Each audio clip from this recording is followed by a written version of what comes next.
The Force binds all things across the galaxy, connecting every living being in an invisible web of energy that flows through stars, planets, and the void between them.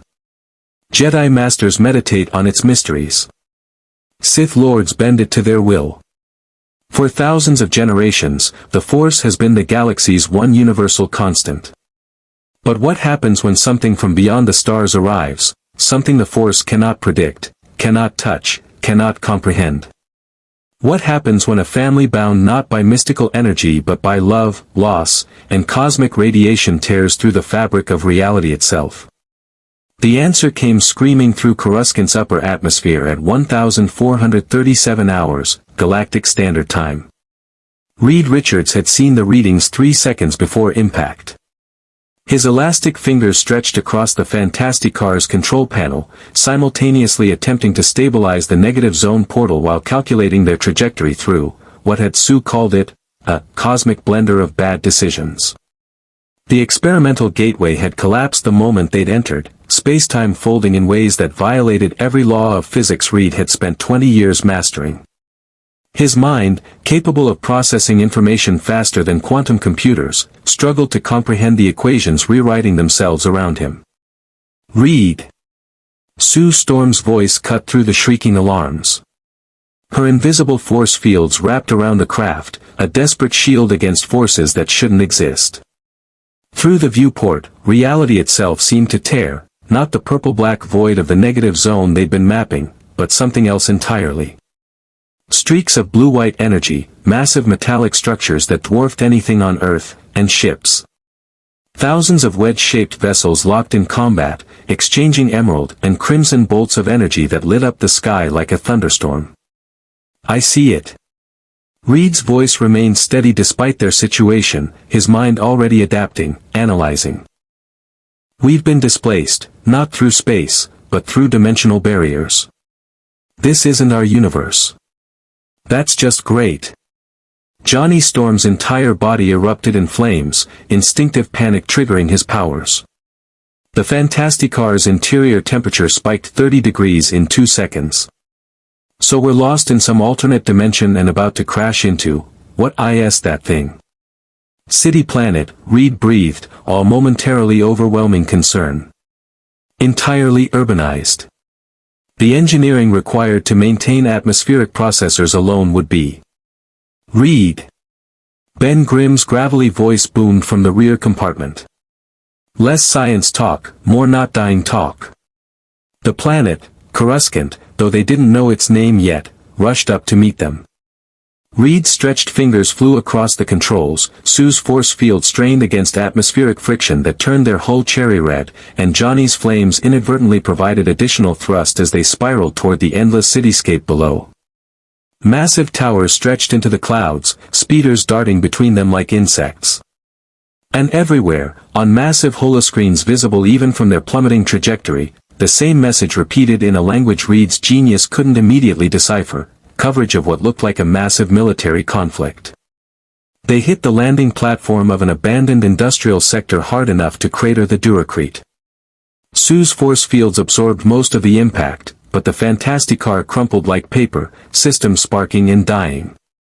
For 30 seconds, the four of them simply sat in the wreckage, breathing hard. Ben was first to move, his rocky orange form punching through the twisted hull. "Everyone alive?" "Define alive," Johnny groaned, flames extinguishing as he crawled out. His uniform was scorched but intact, the unstable molecules adapting as always. "Because I feel like we just went 12 rounds with the Hulk." Sue materialized beside Reed, her invisibility dropping as she helped her husband to his feet. Her blonde hair was disheveled, costume torn at the shoulder, but her eyes were already scanning their surroundings with tactical precision. Years of superhero work had taught her to assess threats first, process trauma later. "Where are we?" Reed's elastic neck stretched upward, giving him a better vantage point of the cityscape. His expression, usually so controlled, betrayed genuine wonder. "Somewhere that shouldn't be possible. The architecture, the technology, the atmospheric composition." "Sue, I'm reading oxygen levels similar to Earth, but the ambient energy signatures are completely foreign." There's something here, something that permeates everything. It's not electromagnetic, not gravitational, not nuclear. It's... Reed? Johnny pointed skyward.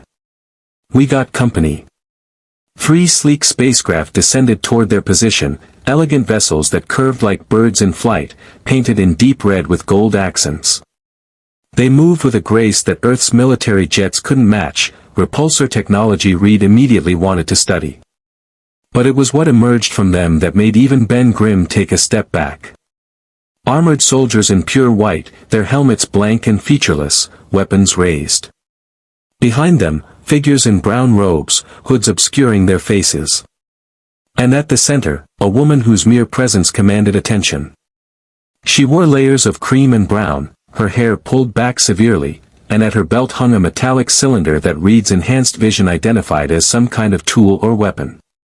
When she spoke, her voice carried absolute authority, and, Reed noted with scientific fascination, they understood her perfectly despite the alien language. Some kind of translation effect. Telepathy. By order of the Jedi Council and the Galactic Republic, identify yourselves. How did you penetrate Coruscant's defense grid? Sue stepped forward, hands visible and non-threatening, her force fields ready but not deployed. My name is Susan Storm. We mean no harm. We're explorers who've been displaced. We don't know where we are or how we got here. The robed woman's hand didn't move toward the cylinder at her belt, but Reed sensed tension in her posture. You crashed through 6 levels of restricted airspace during a military alert. Your vessel's energy signature doesn't match any known propulsion system. And I sense, she paused, head tilting slightly. Nothing. The Force shows me nothing about you. It's as if you don't exist. Lady, we definitely exist, Ben rumbled, his rocky fingers clenching into fists. And we ain't looking for trouble. We're just trying to get home. One of the white armored soldiers, clone troopers, though the FF didn't know that yet, spoke into a comm device. Command, we have 4 unidentified humanoids. Possible separatist infiltrators. Requesting. We're not infiltrators. Johnny's hands ignited, flames dancing across his fingertips. We're the Fantastic Four. We've saved Earth like 100 times. We fight bad guys, not. 20 weapons snapped toward Johnny. The robed woman's hand finally moved to her belt, and the metallic cylinder sprang to life, a blade of pure blue energy that hummed with barely contained power. Reed's mind catalogued it instantly, plasma contained in a magnetic field, temperature exceeding 20,000 degrees, capable of cutting through nearly anything. Stand down, the woman commanded, though whether she spoke to Johnny or her own forces was unclear. Lower your weapons. All of you. Sue's force field shimmered into visibility, a protective dome around her family. We will if you will. For 5 heartbeats, Coruscant's industrial sector held its breath. 2 groups of warriors, separated by an impossible gulf of reality, faced each other across smoking wreckage. Above them, the city planet continued its endless mechanical rhythm, unaware that something from beyond the stars had just arrived. The Jedi, for that was what she was, though the FF wouldn't learn the full implications for hours yet, studied them with eyes that had seen decades of war. Finally, she deactivated her lightsaber. I am Jedi Master Luminara Unduli. You will come with us to the Jedi Temple. The Council will want to speak with beings who exist outside the Force. Reed's brilliant mind was already working on the implications of that statement. Outside the Force. What was this Force? Why couldn't it sense them? And more importantly, how were they going to get home? But those questions would have to wait. Because as clone troopers surrounded them and Luminara gestured toward the waiting transport ships, Reed Richards understood one fundamental truth: they were no longer in a universe where the laws of physics were the supreme authority. They had entered a galaxy far, far away, where a mysterious energy called the Force governed all things. Everything except them. If you want to see more characters enter the Star Wars galaxy, hit that subscribe button and drop the name of a character you'd want to see in the comments below. May the Force be with you. The Jedi Temple rose above Coruscant's skyline like a mountain of ancient stone and purpose, its 5 spires piercing the clouds as if reaching toward the stars themselves. Reed pressed his face against the transport's viewport, his elastic features unconsciously morphing to enhance his visual acuity as he studied the architecture. Thousands of years old, he estimated, yet maintained with technological precision that suggested a civilization far more advanced than Earth's. The mathematical proportions of the structure weren't arbitrary, they followed patterns he recognized from quantum physics, sacred geometry, deliberate design meant to channel something. "You're doing that thing again," Sue murmured beside him, her hand finding his. Even through the stress of their situation, her touch grounded him. 20 years of marriage had taught her to recognize when Reed's analytical mind threatened to spiral into obsession. The thing where you forget to blink. Reed's eyes refocused, returning to normal human dimensions. "Sorry. It's just, Sue, do you understand what we're looking at? A galaxy-spanning civilization, technology that makes Stark Industries look like a hobby shop, and that energy signature I keep detecting. It's everywhere. In the air, in the people, even in the stone of that temple. Whatever this force is, it's the foundation of their entire society." "Yeah, well, their society just arrested us," Johnny muttered from across the transport. The young Storm sat with arms crossed, small flames occasionally flickering across his knuckles, a nervous habit he'd never quite conquered. 6 clone troopers kept their DC-15 blaster rifles trained on him, though Luminara had ordered them not to fire unless provoked. Nobody puts the Human Torch in cuffs. Or whatever these are. He gestured at the energy restraints around his wrists, not physical bonds, but shimmering fields of blue light that neutralized his pyrokinetic abilities. Reed had watched them activate with fascination. The technology read Johnny's bioelectric signature and created a dampening field specifically calibrated to his cosmic radiation-altered physiology. Sophisticated didn't begin to cover it.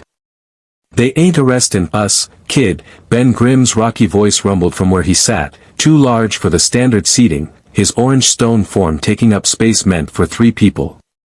The clone troopers had tried to restrain him too, until one energy binder shattered against his impervious hide.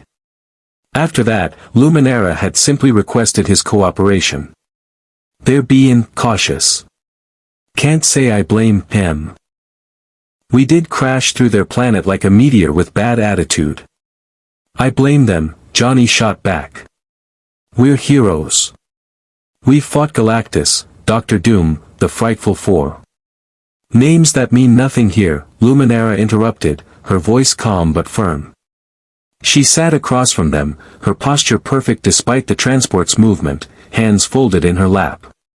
Her Jedi serenity was infuriating to Johnny and fascinating to Reed. "You speak of battles and enemies we have no record of. You claim to be explorers, yet your vessel carried weapons technology. And most troubling of all, you do not exist within the Force." Sue leaned forward, her scientist's mind engaging despite the diplomatic disaster brewing around them. "You keep saying that. The Force. What exactly is it?" For the first time, Luminara's composure cracked, not with anger, but with something like confusion. "You truly don't know? The Force is everything. It is the energy that binds the galaxy together, connects all living things, flows through every moment of existence. Jedi train for decades to sense its currents, to move with its will. It guides us, warns us, shows us possible futures." Her green eyes studied each of them in turn. "Yet when I reach out to sense you, there is only absence. Not darkness, darkness is still part of the Force. You are simply not there. As if you exist in a reality the Force cannot touch." "Because we do," Reed said quietly, puzzle pieces clicking together in his extraordinary mind. "We're not from your dimension. The negative zone portal displaced us across the multiverse itself. In our universe, there is no Force. We have fundamental forces, gravity, electromagnetism, strong and weak nuclear forces, but nothing like what you're describing. No universal consciousness, no mystical energy field. Then how do you have these abilities? Luminara gestured at them. The woman who creates invisible barriers, the man who bursts into flame, the rock-skinned warrior, and you, a being who can reshape his own molecular structure. In our galaxy, such powers come from force sensitivity or technological augmentation. Yet you possess neither. Cosmic radiation, Sue explained, her tone carefully neutral. She'd learned over the years that their origin story often sounded insane to outsiders. We were exposed during a research mission. It altered our bodies at the cellular level, gave us abilities that violate the Force's natural order. A new voice, deep and weighted with authority, filled the transport as they began their final descent to the temple's landing platform. Through the viewport, Reed saw they'd been met by a reception committee. Dozens of robed figures waited, along with what looked like military personnel in more formal uniforms than the clone troopers. And standing at the center, a holographic projection flickered to life inside their transport, a diminutive figure with pointed ears, leaning on a gnarled walking stick. Despite his small stature and ancient appearance, power radiated from him like heat from a star. Master Yoda, Luminara bowed her head respectfully. Brought them here, you have. Good, yes. But cautious we must be. The hologram's eyes, ancient beyond measure, studied the Fantastic Four with an intensity that made even Reed uncomfortable. Speak with them, the Council will. Decide their fate, we must. But know this, strangers, in 900 years, sensed beings like you, I have not. Outside the Force you exist. Dangerous, that makes you. Or invaluable. Which, we shall see. The hologram flickered and died as the transport settled onto the landing platform with barely a whisper of repulsor engines. The ramp descended, and Coruscant's air rushed in, recycled through atmospheric processors, Reed noted, with trace elements suggesting heavy industrial pollution being constantly filtered. The city planet's mechanical heartbeat was audible even here, a constant hum of billions of lives lived in vertical layers stretching kilometers into the sky. The Jedi Council chamber waited. They were led through corridors of polished stone, past younglings in training, children, Reed realized with a pang, some no older than Franklin would have been if he'd come on this mission, who stopped their practice forms to stare at the strangers. Their lightsabers, smaller training versions, hummed at their belts. Every Jedi they passed gave the Fantastic Four a wide berth, and Reed noticed the pattern. They all reached out with what must be Force senses, encountered nothing, and recoiled as if touching a void. They're afraid of us, Sue whispered. Not because of what we can do, but because of what we are. Story of my life, Susie, Ben muttered, his rocky fingers clenching and unclenching.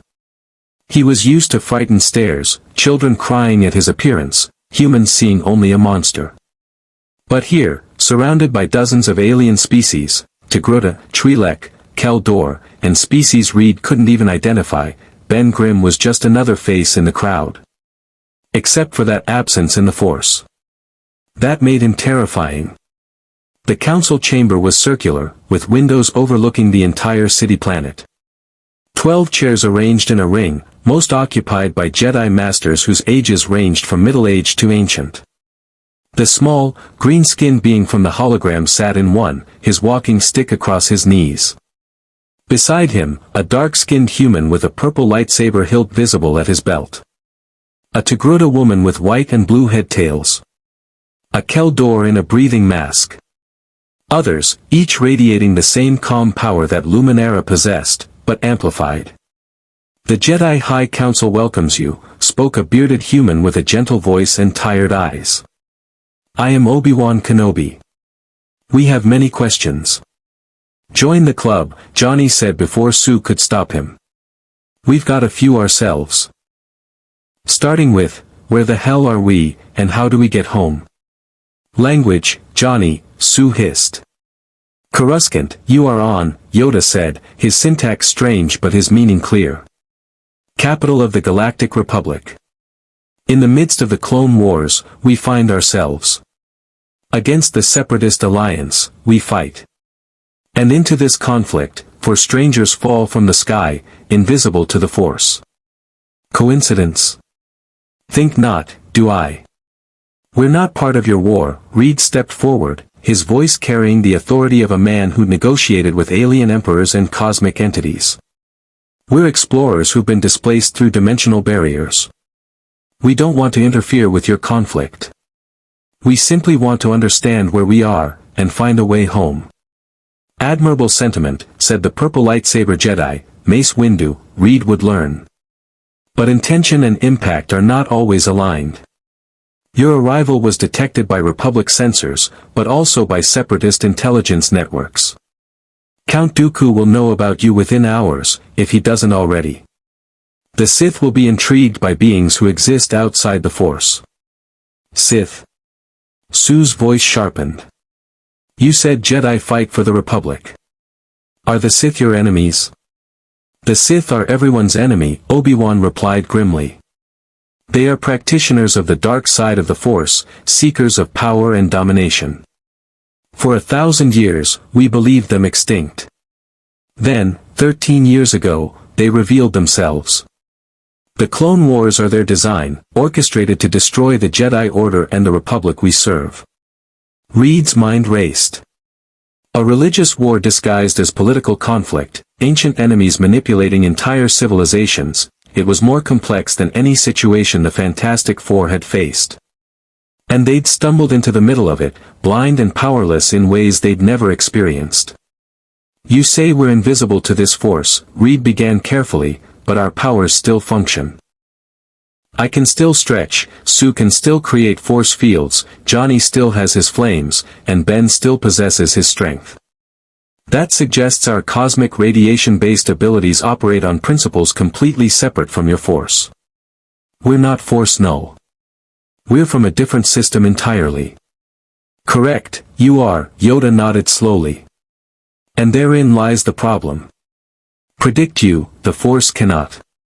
See your intentions, we cannot. In a galaxy where the Force guides all, you are chaos. Random elements. Dangerous, that makes you. Or valuable, said a Togruta woman, Shakti, her voice melodic. Beings the Sith cannot sense or predict could be powerful allies. If they were allies. We're not your enemies, Sue insisted. We're heroes in our world. We protect people, fight those who would harm the innocent. If what you're saying is true, if there's a war threatening this entire galaxy, then we want to help. But we also need to find a way home. We have people depending on us, our son, our responsibilities. The mention of family caused a ripple through the council, not visible, but Reed sensed it in the shifting postures, the exchanged glances. Something about family made them uncomfortable. Attachment, the Jedi code forbids, Yoda said quietly. Possession leads to fear of loss. Fear leads to anger. Anger leads to suffering. For centuries, this truth has guided us. Ben's rocky brow furrowed. You're saying you can't have families? Can't love people? We love all beings, Obi-Wan explained, though his voice carried a weight that suggested personal experience with this limitation. But attachment to specific individuals, romantic love, possessive bonds, these cloud judgment, create vulnerability to the dark side. Jedi must be at peace with loss, ready to let go. That's the saddest thing I've ever heard, Sue said flatly. Love doesn't make you weak. It makes you stronger. It gives you something worth fighting for. And something to be exploited, Mace Windu countered. The Sith prey on attachment. They turn love into weapons, use family as leverage. Your bond makes you vulnerable. Our bond makes us the Fantastic Four, Reed said firmly, his arm stretching to rest protectively on Sue's shoulder. We're stronger together than we could ever be apart. That's not weakness. That's our greatest strength. The council chamber fell silent. Outside the windows, Coruscant's endless traffic continued, speeders and transports flowing like blood through the city planet's veins.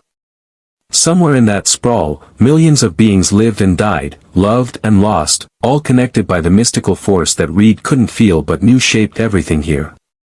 Finally, Yoda spoke. Decide what to do with you, we must. But time, this will take. Guest quarters in the temple, you will be given. Monitored, you will be. And Reed Richards, the ancient Jedi's eyes locked onto him with uncomfortable precision, attempt to study the Force, you will. Cannot help yourself, you cannot. A scientist you are. But warned, you must be, some mysteries are not meant for those outside the Force to comprehend. I'll try to restrain myself, Reed replied, though they both knew it was a lie. As clone troopers and Jedi Knights escorted them from the council chamber, Reed's mind was already working on the problem.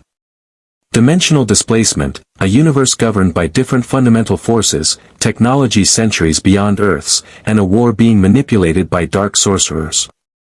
The variables were staggering. But Reed Richards had solved impossible problems before. He just hoped they'd survive long enough to solve this one. The guest quarters in the Jedi Temple were austere by Reed standards, simple stone walls, basic furniture, no laboratory equipment whatsoever, but the view was extraordinary. Floor-to-ceiling windows looked out over Coruscant's endless cityscape, and Reed stood there now, 3 hours past midnight by his internal clock, watching traffic streams paint light across the darkness. His body didn't need sleep the way normal humans did. His elastic physiology could go days without rest when his mind was engaged. And right now, his mind was very engaged. Behind him, Sue slept in the larger bed chamber, exhausted from the day's events. Johnny had claimed a meditation room for himself, finding the open floor space preferable to what he called monk furniture. Ben sat in the common area, his rocky form wedged into a reinforced chair the Jedi had provided, snoring like grinding boulders. Reed stretched his neck across the room, 15 feet, 20, his vertebrae extending like a telescope, to check on his family one more time. All safe. All accounted for. Then he retracted, returning his attention to the datapad a sympathetic Jedi archivist named Jocasta knew had provided. She'd been intrigued by his questions, his insatiable curiosity, and had granted him limited access to the temple's database. Limited, but enough. For the past 3 hours, Reed had been absorbing everything he could about this galaxy. The Republic's structure, the Clone Wars' origins, hyperspace travel theory, and most importantly, the Force. His fingers flew across the datapad, elastic digits splitting into multiple appendages to navigate different data streams simultaneously. The Jedi understood the Force through mysticism and meditation, but Reed was convinced there had to be a scientific explanation. Energy didn't simply exist without source or mechanism. If the Force connected all living things, there had to be a biological component. And he'd found it, midichlorians. Microscopic organisms that lived in symbiosis with all living cells in this galaxy, acting as conduits for Force energy. The Jedi measured Force potential by midichlorian count, a quantifiable, biological metric. That meant the Force, despite all its mystical trappings, had a measurable scientific foundation. You are doing the thing again. Reed didn't startle, his enhanced proprioception had detected the presence entering their quarters, but he did turn to find Luminara Unduli standing in the doorway, her lightsaber unignited at her belt. She wore simpler robes than earlier, her Mirialan features marked with traditional geometric tattoos that Reed recognized from the database as symbols of physical and mental accomplishment. Master Unduli. It's late for a visit. The Force does not keep regular hours, Mr. Richards. Neither, it seems, do you. She moved into the room with fluid grace, gesturing at the datapad. Jocasta told me you had been researching for hours. She was impressed. And concerned. You absorb information at a rate that should not be possible for a human mind. My brain was altered by the same cosmic radiation that gave me my elasticity. Enhanced neural plasticity, increased synaptic processing speed, improved memory retention. Reed set the datapad aside, his scientific mind recognizing an opportunity. Master Unduli, may I ask you something? About the Force? She settled into a meditation posture on the floor, gesturing for him to join her. Reed's elastic body folded into an approximation of the position, his knees bending at angles that would have dislocated normal joints. You may ask. Whether I can answer in ways your scientific mind will accept remains to be seen. Midichlorians, Reed began. They're the biological mechanism for Force sensitivity. Higher counts equal greater potential. That's measurable, quantifiable science. But the Jedi treat the Force as mystical, spiritual. Why the disconnect? Luminara's expression became thoughtful. Because midichlorians are not the Force itself. They are merely the bridge that allows us to touch it. A musician may measure the acoustic properties of their instrument, understand the physics of sound waves, but that does not explain music. The math describes the mechanism, but not the meaning. Beautiful metaphor, Reed acknowledged. But insufficient explanation. The Force affects physical reality, objects move, minds are influenced, future probabilities shift. Those are measurable phenomena. There has to be an underlying mechanism beyond poetic mysticism. And if you discovered it?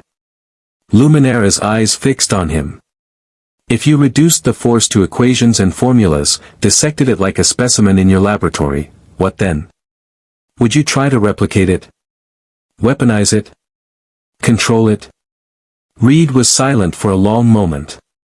In their universe, he'd done exactly that with dozens of phenomena, studied, quantified, and ultimately harnessed for humanity's benefit.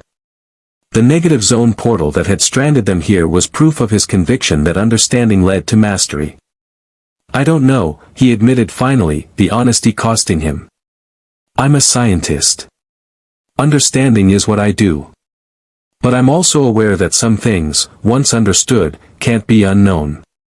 The question is whether ignorance is ever preferable to knowledge. The Jedi would say yes, Luminara replied. Some knowledge leads only to suffering.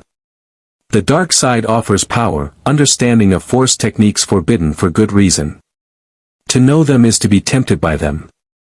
But you can't unknow something once you've learned it, Reed countered. So how do you protect against? A tremor ran through the Force, or so Reed assumed from Luminara's sudden rigid posture, her hand moving to her lightsaber. He felt nothing himself, that absence in the Force making him blind to whatever had just alarmed her. What is it? Your friend. The one who burns. Luminara was already moving toward Johnny's meditation room. Something is wrong with his energy. The Force shows me. She burst through the door to find Johnny Storm floating 3 feet above the floor, his entire body engulfed in flames that burned white-hot instead of their usual orange-red. The stone walls were scorched black, the temperature in the room easily exceeding 3,000 degrees Fahrenheit. But Johnny's eyes were closed, his face peaceful, as if experiencing something transcendent. Johnny. Reed's elastic body stretched past Luminara, heat-resistant proteins in his altered cells allowing him to approach closer than she could. Johnny, wake up. Do not touch him, Luminara warned. He is not conscious. His mind is, elsewhere. Reed's scientific mind catalogued the phenomena even as worry for his brother-in-law flooded through him. Johnny's cosmic radiation powers were tied to his emotional state and conscious control. For them to activate this intensely while unconscious suggested external stimulation, but from what? There was no force here to affect him, no external energy source Reed could detect. Then he saw it, Johnny's chest, where his costume had burned away, glowed with an inner light. Not flames, but something deeper. The cosmic radiation in his cells, normally dormant except when channeling his powers, was active at a cellular level. Resonating. His cosmic radiation, Reed breathed. It's reacting to something. Luminara, you said the Force permeates everything in this galaxy. Could there be an interaction between cosmic radiation and Force energy? Some kind of quantum entanglement or... Johnny's eyes snapped open, glowing pure white. When he spoke, his voice carried harmonics that shouldn't have been possible. I can see it. All of it. The energy, the connections, the web that holds everything together. Read, it's beautiful. It's... His body convulsed, flames exploding outward in a nova that would have incinerated the room if Sue hadn't materialized from the hallway, her force field expanding to contain the blast. The invisible barrier held, channeling the heat upward through ventilation shafts, but the strain on her face was evident. Sue. Reed stretched to support her, his body forming a physical brace. How long can you hold it? Long enough. Her teeth were gritted, sweat already beading on her forehead. But we need to stop whatever's happening to Johnny. Now. Luminara stepped forward, her lightsaber igniting with a snap hiss that cut through the roaring flames. But she didn't attack, instead, she moved into a series of flowing forms, her blade weaving patterns in the air that Reed's enhanced perception recognized as mathematically precise.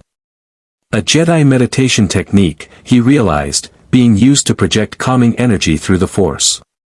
It had no direct effect on Johnny, he existed outside the Force, after all, but the ambient energy in the room began to settle, the chaotic thermal pattern stabilizing into something more controlled. And gradually, so gradually Reed almost missed it, Johnny's flames began to dim. The cosmic radiation's resonance faded. Johnny collapsed, his flames extinguishing completely as he hit the scorched floor. Reed was there instantly, his elastic body cushioning the impact, checking vital signs with fingers that could detect heartbeat and respiration through touch alone. He's alive. Unconscious, but stable. His core temperature is elevated but returning to baseline. Reed looked up at Luminara, his expression demanding answers. What just happened? I do not know, the Jedi Master admitted, and her uncertainty was more frightening than any confident diagnosis would have been. The Force showed me something reaching out to your friend, trying to connect. But the Force cannot touch you. You exist outside it. So what was trying to reach him? Before Reed could respond, the chamber's comm system activated. A hologram flickered to life, the ancient form of Master Yoda, his expression grave. To the council chamber, come you must. All of you. Urgent, this is. Detected a disturbance, we have. In the Force, a ripple. And at its center, Yoda's eyes fixed on where Johnny lay unconscious, your friend who burns. Changed something has. And felt it across the galaxy, both the Jedi and the Sith will have. The hologram died, leaving them in scorched darkness. Sue materialized fully beside Reed, her force field dropping now that the danger had passed. Her hand found his, fingers interlacing in a gesture of unity that had sustained them through countless crises. Reed, what's happening to us? I don't know, he admitted, the words tasting like failure. But I intend to find out. Ben thundered into the room, his rocky form nearly breaking the doorframe. Heard explosions. Everyone okay? Define okay, Reed muttered, carefully lifting Johnny's unconscious form with stretched arms that could cradle him like a child despite his adult weight. But we're alive. For now. As they made their way back to the council chamber, now as subjects of even deeper suspicion, Reed's mind raced through the implications. Johnny's cosmic radiation had reacted to something in this galaxy, something that could bridge the gap between their universe's physics and this dimension's force. If that interaction could happen once, it could happen again. And if the Sith had felt it, as Yoda claimed, then the Fantastic Four were no longer just anomalies outside the Force. They had become a beacon. Elsewhere in the galaxy, on the volcanic world of Mustafar, Count Dooku stood before a holographic projection of his master, a hooded figure whose face remained obscured in shadow. The Sith Lord's elegant features were troubled as he delivered his report. Master, the disturbance you felt. The Jedi Council has 4 strangers in custody. Beings who exist outside the Force, yet somehow touched it. Republic intelligence is already investigating, but I can have our agents. No, the shadowy figure interrupted, his voice carrying layers of manipulation and calculation that only a Sith could achieve. Let the Jedi keep them. For now. I wish to see how these anomalies develop. Whether they are threats to my grand design, or tools I can bend to my will. And if they prove to be neither, then they will burn with the Jedi Order when the time comes. The hologram's eyes glowed yellow beneath the hood. Everything is proceeding as I have foreseen. For strangers from beyond will not alter destiny. But even as Darth Sidious spoke those words, a flicker of uncertainty crossed his ancient face, an emotion the Sith Lord had not experienced in decades. For the first time in 1,000 years of careful planning, variables had entered the equation that even he could not predict. And in the Force, that uncertainty rippled outward like cracks in glass, spreading toward an inevitable shattering. Dawn broke over Coruscant in layers, first the upper stratosphere where the wealthiest senators maintained their penthouses, then gradually descending through 1,000 levels of civilization until sunlight became a rumor in the industrial depths. The Jedi Temple caught the first rays, its ancient stone turning gold as another day of war began. Reed hadn't slept. He stood in the council chamber for the third time in 12 hours, his family beside him, while 12 Jedi Masters debated their fate. Johnny was awake now but subdued, his usual cocky demeanor replaced by something quieter. Whatever he'd experienced during that cosmic radiation flare-up had shaken him in ways Reed rarely saw.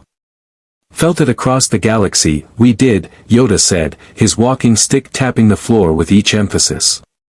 A disturbance in the Force, like a stone thrown into still water. Ripples spreading outward. And at the center, young Storm. Yet touch the Force, he cannot. Explain this, how do you? Reed stepped forward, his scientists need to understand overriding diplomatic caution. I've been analyzing Johnny's cellular structure since the incident. His cosmic radiation, the energy that powers all our abilities, shows signs of quantum entanglement with something in this galaxy's ambient energy field. Not the Force itself, but something that exists in parallel to it. Speak plainly, you must, Yoda grumbled. Mystified by your science words, we are. Sue translated, her voice patient. Our powers and your Force might be like two different radio frequencies. They don't normally interact, but under certain conditions, they can resonate with each other. Create interference patterns. What happened to Johnny was like feedback from a microphone.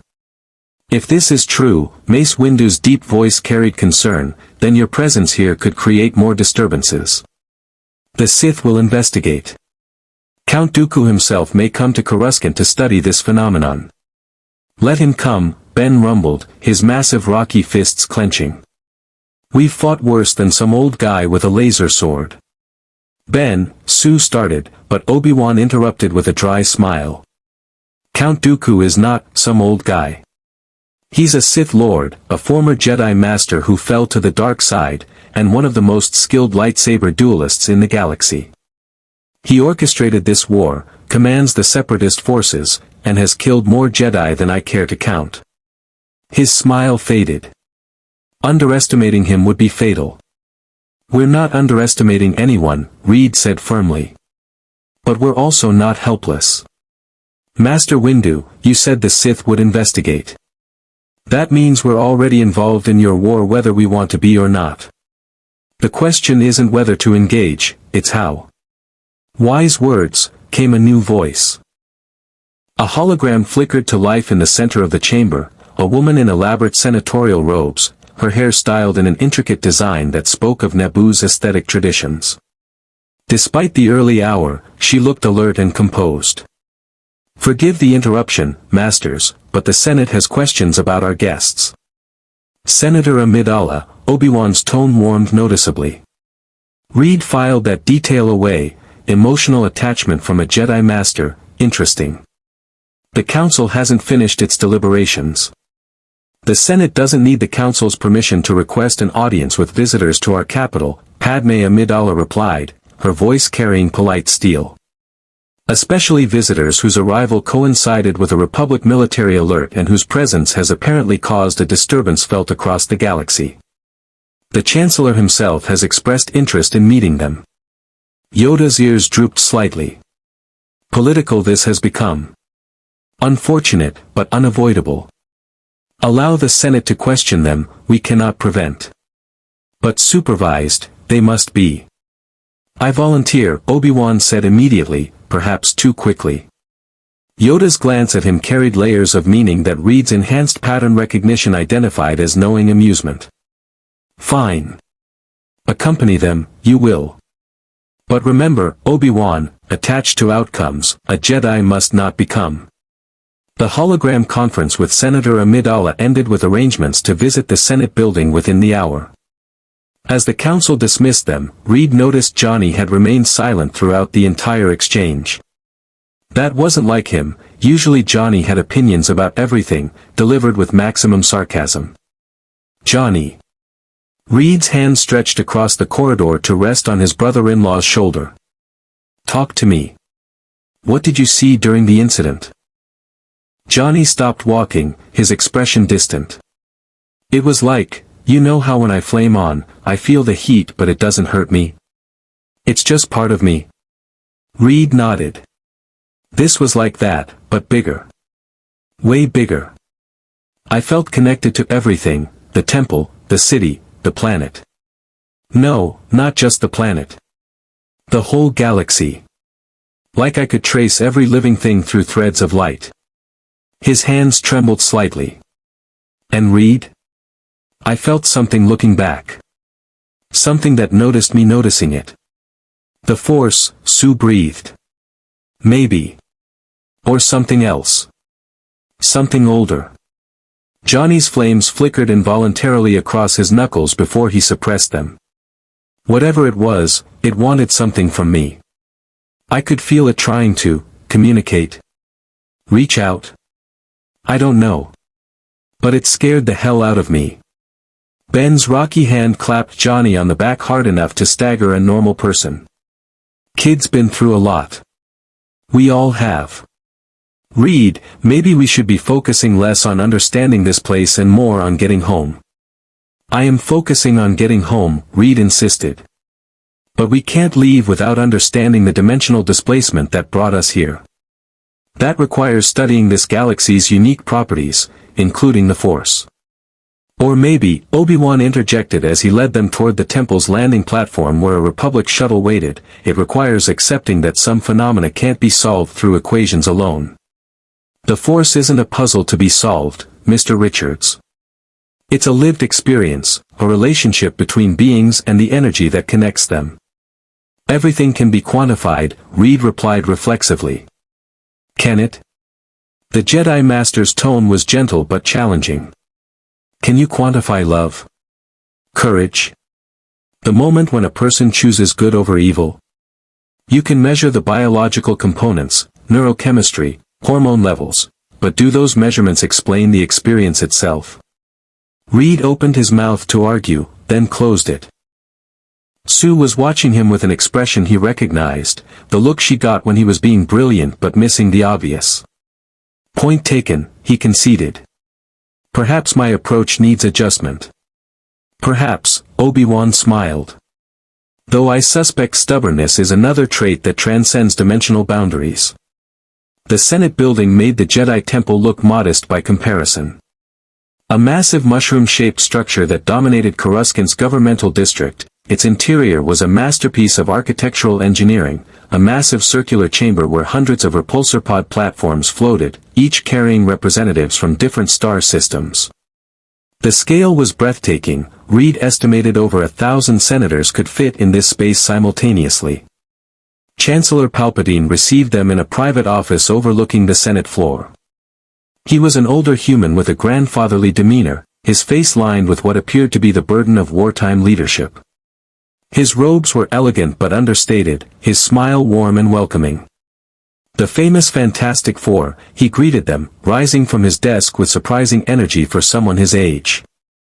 Though I confess, until yesterday, we had no idea you existed. Please, sit.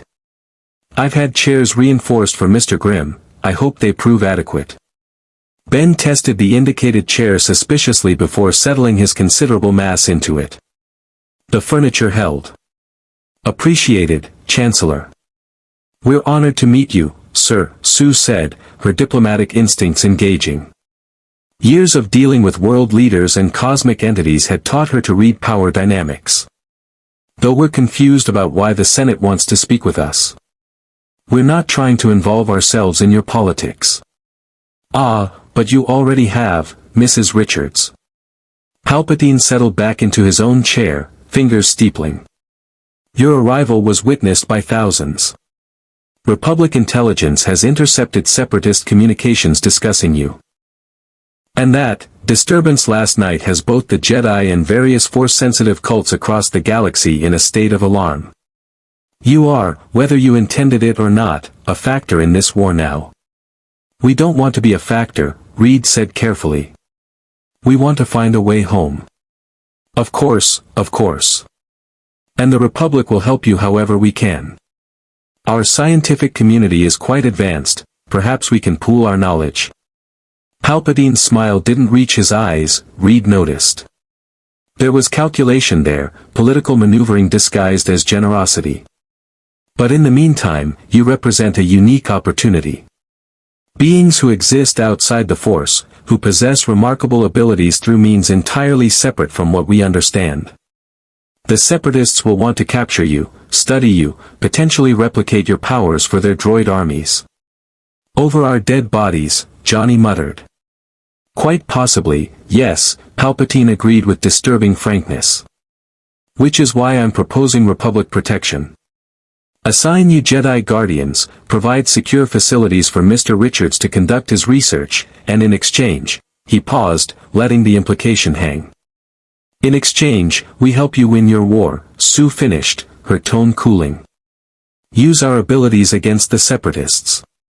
I would phrase it as, defending innocent lives, but yes, essentially. The Chancellor's expression became grave. This war has cost trillions of lives, Mrs. Richards. Entire planets have been devastated. The Separatists use droid armies that feel no mercy, show no compassion. If your unique abilities could save even one world from that fate, wouldn't that be worth considering? It was a compelling argument, and Reed saw his family's reactions vary.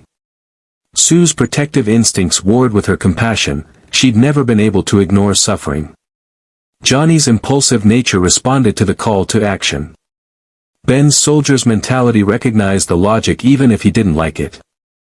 But Reed's scientific mind saw the manipulation. Palpatine was framing the choice as binary, help or allow suffering. Classic political coercion. We need time to discuss this among ourselves, Reed said. And more information about both sides of this conflict. The Jedi say the Sith orchestrated this war, but the Separatists must have legitimate grievances that allowed themselves to be manipulated. I'd like to understand the full context before making any commitments. For just a microsecond, something flickered across Palpatine's face, annoyance, perhaps, or calculation recalibrating. Then the grandfatherly smile returned. Of course. Take all the time you need. Though I should warn you, Count Dooku has already expressed interest in meeting you. He sent this message this morning. A hologram activated on Palpatine's desk, a tall, elegant man with a silver beard and piercing eyes. His bearing was aristocratic, his voice cultured and measured. To the beings called the Fantastic Four. I am Count Dooku, leader of the Confederacy of Independent Systems. I understand the Republic is spinning tales of Sith manipulation and evil droids. I invite you to hear another perspective, that of star systems tired of Republic corruption, taxation without representation, and a Senate that serves corporate interests rather than its citizens. The Jedi claim to be peacekeepers but have become generals in a war that enriches weapons manufacturers and consolidates power for Chancellor Palpatine. Dooku's gaze seemed to look directly at them despite the recording. If you truly seek understanding before choosing sides, meet with me. I promise safe passage and honest answers. The choice, as always, is yours. The hologram faded. He's lying, Obi-Wan said immediately. Dooku is Sith. Everything he says is manipulation. Perhaps, Reed replied slowly. Or perhaps he's telling a version of the truth. Senator Amidala, you were part of the Senate before the war. Is there truth to what he said? About corruption and corporate influence? Padme Amidala, who had remained silent until now, met Reed's eyes with an expression of painful honesty. Yes. The Republic is far from perfect. Corruption exists, corporate lobbying influences policy, and many systems feel unrepresented. But that doesn't justify the separatists' methods, terrorism, droid armies that slaughter civilians, alignment with the Sith. So both sides have legitimate points and serious flaws, Sue concluded. Which makes choosing sides considerably more complicated than good versus evil.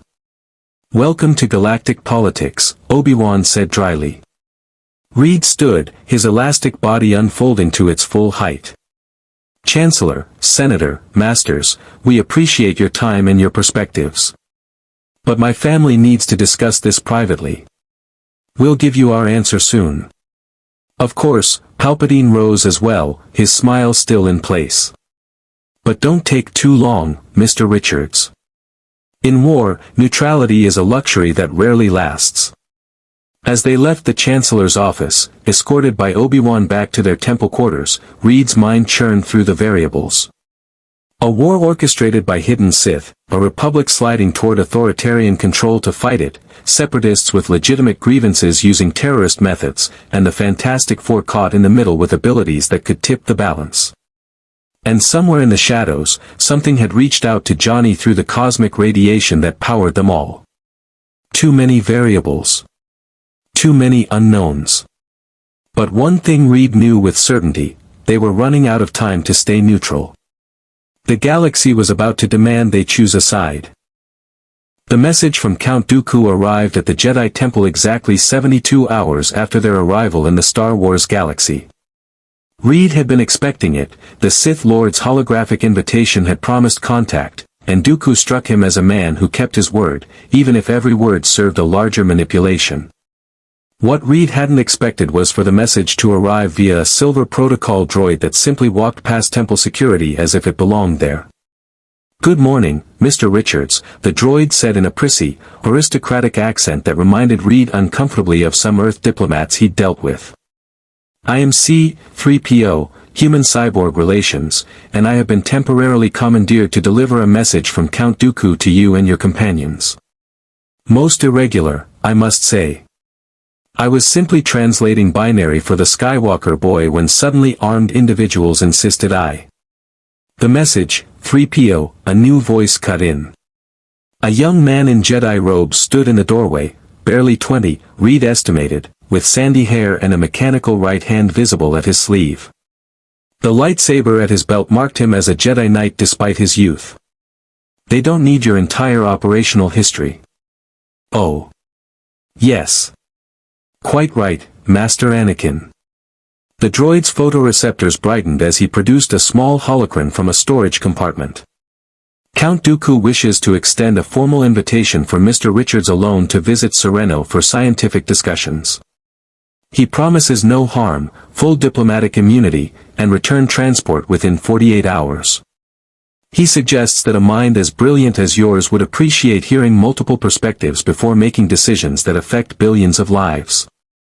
"Absolutely not," Sue said immediately. "Reed, you're not seriously considering." "I am," Reed interrupted gently. "Sue, we need information. The Jedi and the Republic have given us their version of events, but we're scientists. We don't draw conclusions from a single data set. You're talking about walking into the enemy's stronghold." Johnny was on his feet, small flames licking across his shoulders. "Dooku's a Sith Lord. He'll kill you or brainwash you or have a conversation," Reed countered. "Look, I understand the risk. But Dooku specifically requested me, not all of us. That suggests he wants intellectual discourse, not combat. And he's right, I do want to hear his perspective." Ben's rocky face was set in a scowl that could crack granite. "Reed, this is one of your dumber ideas.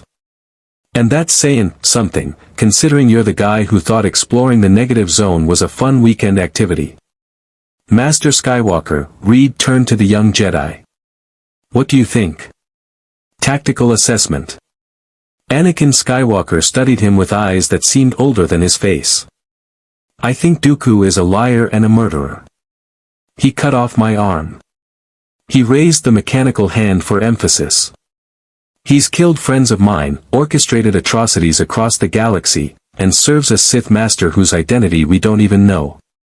But, he paused, jaw working as if the next words cost him. He's also telling the truth about Republic corruption. The Senate is broken. The Jedi have become soldiers when we should be peacekeepers. And Dooku does keep his word when it comes to diplomatic protocols. If he promises safe passage, you'll probably get it. Probably, Sue repeated flatly. That's reassuring. I'll go with him, Anakin continued. Dooku invited Mr. Richards alone, but he didn't say anything about Jedi escorts. If there's treachery, I'll get you out. You just said he cut off your arm, Johnny pointed out. And you want to go back for round 2? Anakin's smile was sharp and humorless. I've gotten better since then. Reed made his decision. I'll accept Dooku's invitation. Anakin, if you're willing to come, I'd appreciate the backup. But Sue, Johnny, Ben, you stay here. If this goes wrong, I need you safe to find a way home. Reed, Sue started, but he stretched across the room to take her hands, his elastic arms allowing him to maintain distance while still touching her. I know. But this is important. We can't make informed decisions about this war if we only hear one side. And if Dooku's perspective reveals something the Jedi and Republic aren't telling us, he let the implication hang. Sue's force fields flickered into visibility around her hands, an unconscious manifestation of her stress.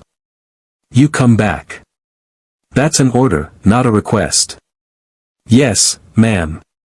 Reed's smile was genuine despite the tension. I've survived Galactus, Annihilus, and Dr. Doom's ego. I think I can handle one Sith Lord. Famous last words, Ben muttered. The ship Count Dooku sent for them was nothing like the utilitarian Republic vessels Reed had seen. It was elegant, curved, aristocratic, a solar sailor that moved through space on solar panel wings that collected stellar radiation for propulsion. The engineering was fascinating, the aesthetics beautiful, and Reed found himself sketching design notes even as Anakin piloted them away from Coruscant. You're doing it again, Anakin said without looking away from the controls. The thing where you analyze everything instead of being appropriately terrified. I'm not wired for appropriate terror, Reed replied absently, his elastic neck stretching to get a better view of the solar collectors. Fear is just incomplete data projected onto unknown outcomes. The more I understand, the less afraid I am. The Jedi say fear leads to the dark side. The Jedi say a lot of things. Some of it seems wise, some of it seems like using mysticism to avoid uncomfortable questions. Reed settled back into his seat, finally giving Anakin his full attention. You disagree with them sometimes. I can tell. The way you talked about Republic corruption, the edge in your voice when you mentioned the Senate. Anakin was quiet for a long moment as they transitioned into hyperspace, that strange faster-than-light travel Reed desperately wanted to study. The stars stretched into lines of light, and the ship settled into the eerie calm of traveling between dimensions of space. The Jedi Council doesn't trust me, Anakin finally said. They think I'm too emotional, too attached, too willing to question their wisdom. And maybe they're right. I was a slave until I was 9 years old, Mr. Richards. I know what it's like to be powerless, to watch people suffer while those with power do nothing because it's not their place to interfere. The Jedi talk about balance and patience, but sometimes people need action, not meditation. You're married, Reed said quietly. It wasn't a question. Anakin's head snapped around, hand instinctively moving toward his lightsaber. How did you? The way you reacted to Senator Amidala's hologram. Micro-expressions of affection and concern that transcend professional respect. The ring indentation on your mechanical hand, you take it off for Jedi business but wear it otherwise. And the way Obi-Wan watches you with worry suggests he knows but can't acknowledge it without forcing consequences. Reed's voice carried no judgment. The Jedi forbid attachment, but you're attached anyway. That creates conflict. Anakin's hand slowly moved away from his weapon. If you tell the Council. I won't. It's not my business, and frankly, I think the Jedi are wrong about attachment. My family is my greatest strength, not my weakness.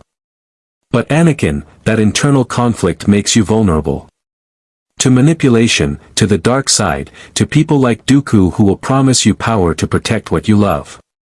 I can handle it, Anakin said, but his voice carried doubt. Maybe.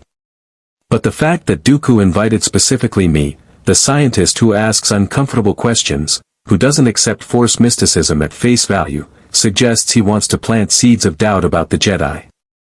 Make me question their motives, their philosophy, their role in this war. And through me, influence my family's decision about which side to support. So why walk into that trap if you see it coming? Because knowing it's a trap doesn't mean I can't learn from it. Reed's elastic fingers drummed against the armrest. And because sometimes the most dangerous lies are wrapped around uncomfortable truths. Sereno was beautiful in ways Coruscant wasn't, a mountainous world of forests and waterfalls, with elegant architecture integrated into the natural landscape rather than paving over it. Dooku's palace sat atop a mountain overlooking a valley that could have been from a fairy tale, if fairy tales included landing platforms for starships and anti-aircraft batteries hidden among the trees. Count Dooku himself waited for them in a study that could have been transplanted from an Earth university, floor-to-ceiling books, astronomical instruments, comfortable chairs by a fireplace that burned with real wood. He poured wine from a crystal decanter. Earth grapes wouldn't produce anything that color, Reed noted, and settled into his own chair. The Republic is dying, Mr. Richards. Not because of the separatist movement, but because it rotted from within long before I left the Jedi Order. Corrupt senators, corporate lobbying, bureaucratic paralysis. Star systems on the outer rim bled taxes to feed Coruscant's excess while receiving no representation, no protection, no consideration. So you started a war to fix corruption? Anakin's voice dripped skepticism. Brilliant plan. Kill millions to save the Republic by destroying it. I started a war to force evolution, Dooku corrected. The Republic will never reform itself. It's too entrenched, too comfortable. But if it falls, something better can rise from the ashes. The Confederacy of Independent Systems represents worlds that want freedom, self-determination, to chart their own destiny without core world politicians dictating terms. Using droid armies, Reed interjected. Machines programmed to kill without question or mercy. How is that morally superior? It's honest, Dooku replied. We don't pretend droids are heroes or peacekeepers. They're weapons, and we use them as such. But the Republic? They created a slave army, clones bred in vats, programmed for loyalty, given no choice about fighting or dying in a war they didn't start. And the Jedi lead them into battle, calling it duty. His eyes fixed on Anakin. Tell me, young Skywalker. How many clone troopers have died under Jedi command? How many of those vat-born slaves were acceptable casualties for the Republic's vision of order? Anakin's jaw clenched, but he didn't answer.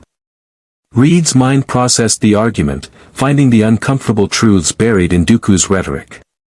The clone army was ethically problematic, sentient beings created for one purpose, given no agency in their own existence.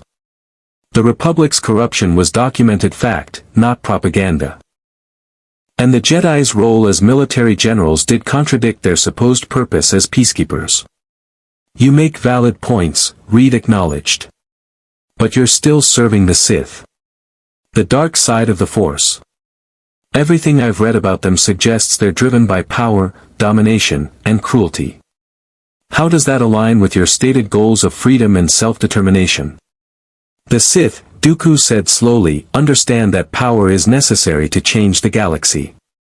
The Jedi meditate and discuss and wait for the Force to guide them, while people suffer. The Sith act. We shape reality to our will rather than accepting what is handed to us. Is that cruel? Or is cruelty standing by while injustice continues because action would be unbecoming of a Jedi?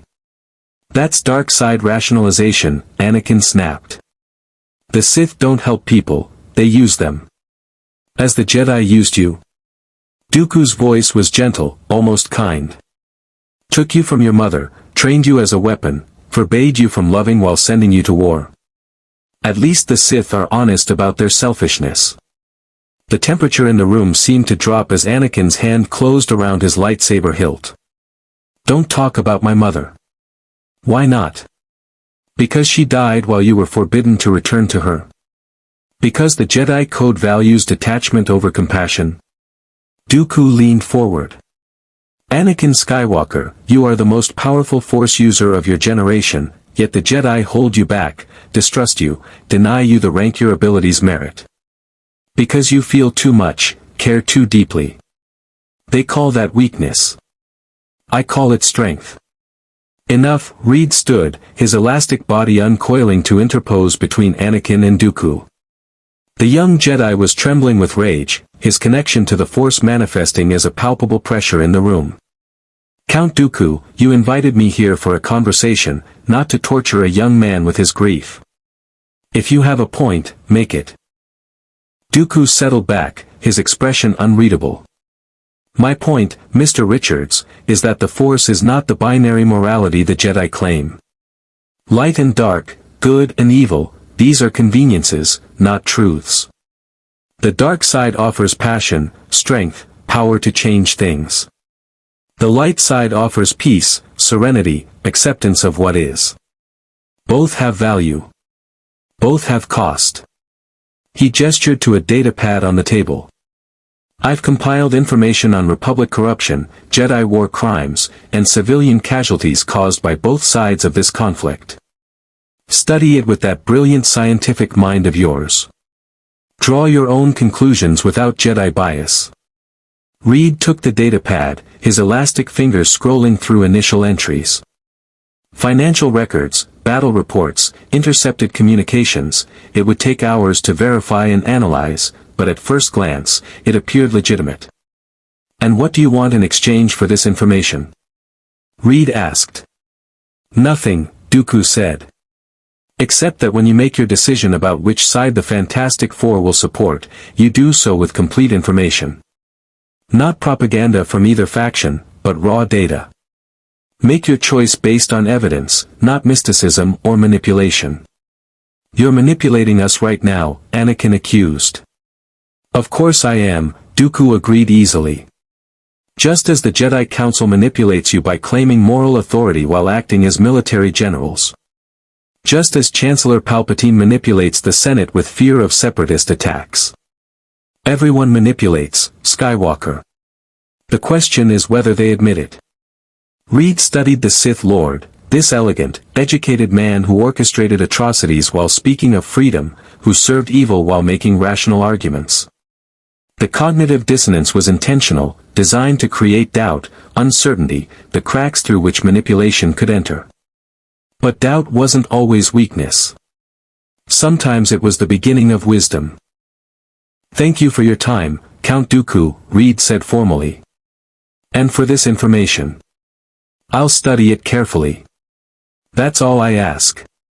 Dooku stood, gesturing toward the landing platform. Your ship is fueled and ready. Safe travels back to Coruscant, Mr. Richards. And when the time comes to choose sides, his smile was knowing. Remember that the Jedi are not the only option. The flight back to Coruscant was silent for the first hour. Anakin piloted with mechanical precision, his emotions locked down so tightly that even Reed's enhanced perception couldn't read him. Finally, the young Jedi spoke. He was right. About some of it. I know, Reed replied quietly. But that doesn't make him good. Doesn't make the Sith right. I know that too. Anakin's hands clenched on the controls. The Council is going to ask what Dooku said. What we discussed. I should tell them everything. You won't, though, Reed observed. Because some of what he said hit too close to home. About your mother, about the Council not trusting you, about being held back despite your power. How do you do that? Anakin demanded. Read people so easily. Enhanced pattern recognition. And experience with brilliant, conflicted young men. My brother-in-law Johnny has his moments. Reed's elastic hand rested on Anakin's shoulder. Listen to me. Dooku is trying to corrupt you by wrapping lies in truth. The Republic is corrupt, the Jedi are flawed, the war is morally complicated, all true. But that doesn't mean the Sith offer anything better. They offer power at the cost of your humanity. Freedom at the price of everyone else's. Then what do we do? Anakin's voice cracked slightly. If both sides are wrong, we do what heroes always do, Reed said. We find a third option. As they dropped out of hyperspace and Coruscant cityscape filled the viewport, Reed gripped the datapad Dooku had given him. Evidence of corruption, war crimes, manipulation on both sides. Information that would shape the Fantastic Four's decision about this galaxy's war. And somewhere in that data, Reed suspected, was the real manipulation Dooku intended. The truth that would make choosing sides impossible. Reed had been analyzing Dooku's data for 16 hours straight when Sue finally intervened. She materialized beside his workstation in their temple quarters. The Jedi had provided him with basic computational equipment after repeated requests, and placed an invisible force field between him and the datapad. Her expression was patient but firm. Enough, Reed. You need sleep, food, and to talk to your family about what you found on Sereno. Sue, this is important. We're important. Her voice softened but didn't bend. Whatever Dooku told you, whatever's in that data, it can wait 12 hours while you take care of yourself. You're running simulations in your head even while we're talking. I can see your eyes tracking invisible equations. Reed's elastic body deflated slightly, literally, his enhanced physiology allowing him to collapse into a more compact form when exhausted. You're right. I'm sorry. It's just. Sue, the situation here is so much worse than the Jedi told us. Show me.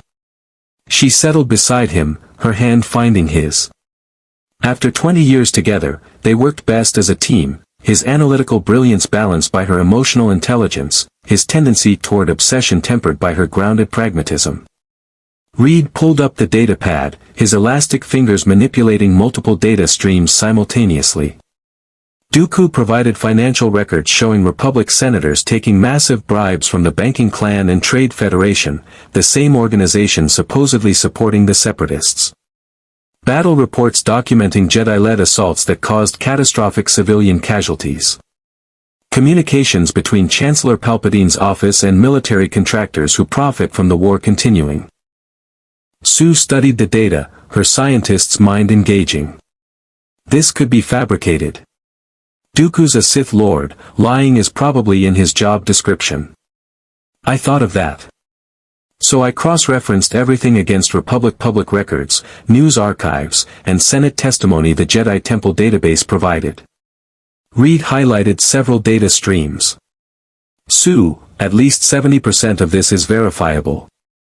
The corruption is real. The war profiteering is real. And the Jedi, he paused, choosing words carefully. The Jedi are so focused on fighting the Sith that they've become blind to how they're being used. Used by who? That's what I can't figure out. Reed's frustration bled through. Dooku claimed the Sith are orchestrating this war, but to what end? Both sides are destroying each other. The Republic is accumulating emergency powers in the Chancellor's office. Palpatine has more authority now than any Supreme Chancellor in history. The Jedi are dying by the hundreds, stretched across the galaxy as military commanders. And the Separatists are being crushed despite their numerical advantages. It's like, he trailed off, his enhanced mind making connections. It's like someone is playing both sides against each other. Deliberately prolonging the conflict to achieve an outcome neither side sees coming. The Sith Master, Sue said quietly. Dooku serves someone. The Jedi said there's always two, a master and an apprentice. Right. But who? And what do they gain from mutual destruction?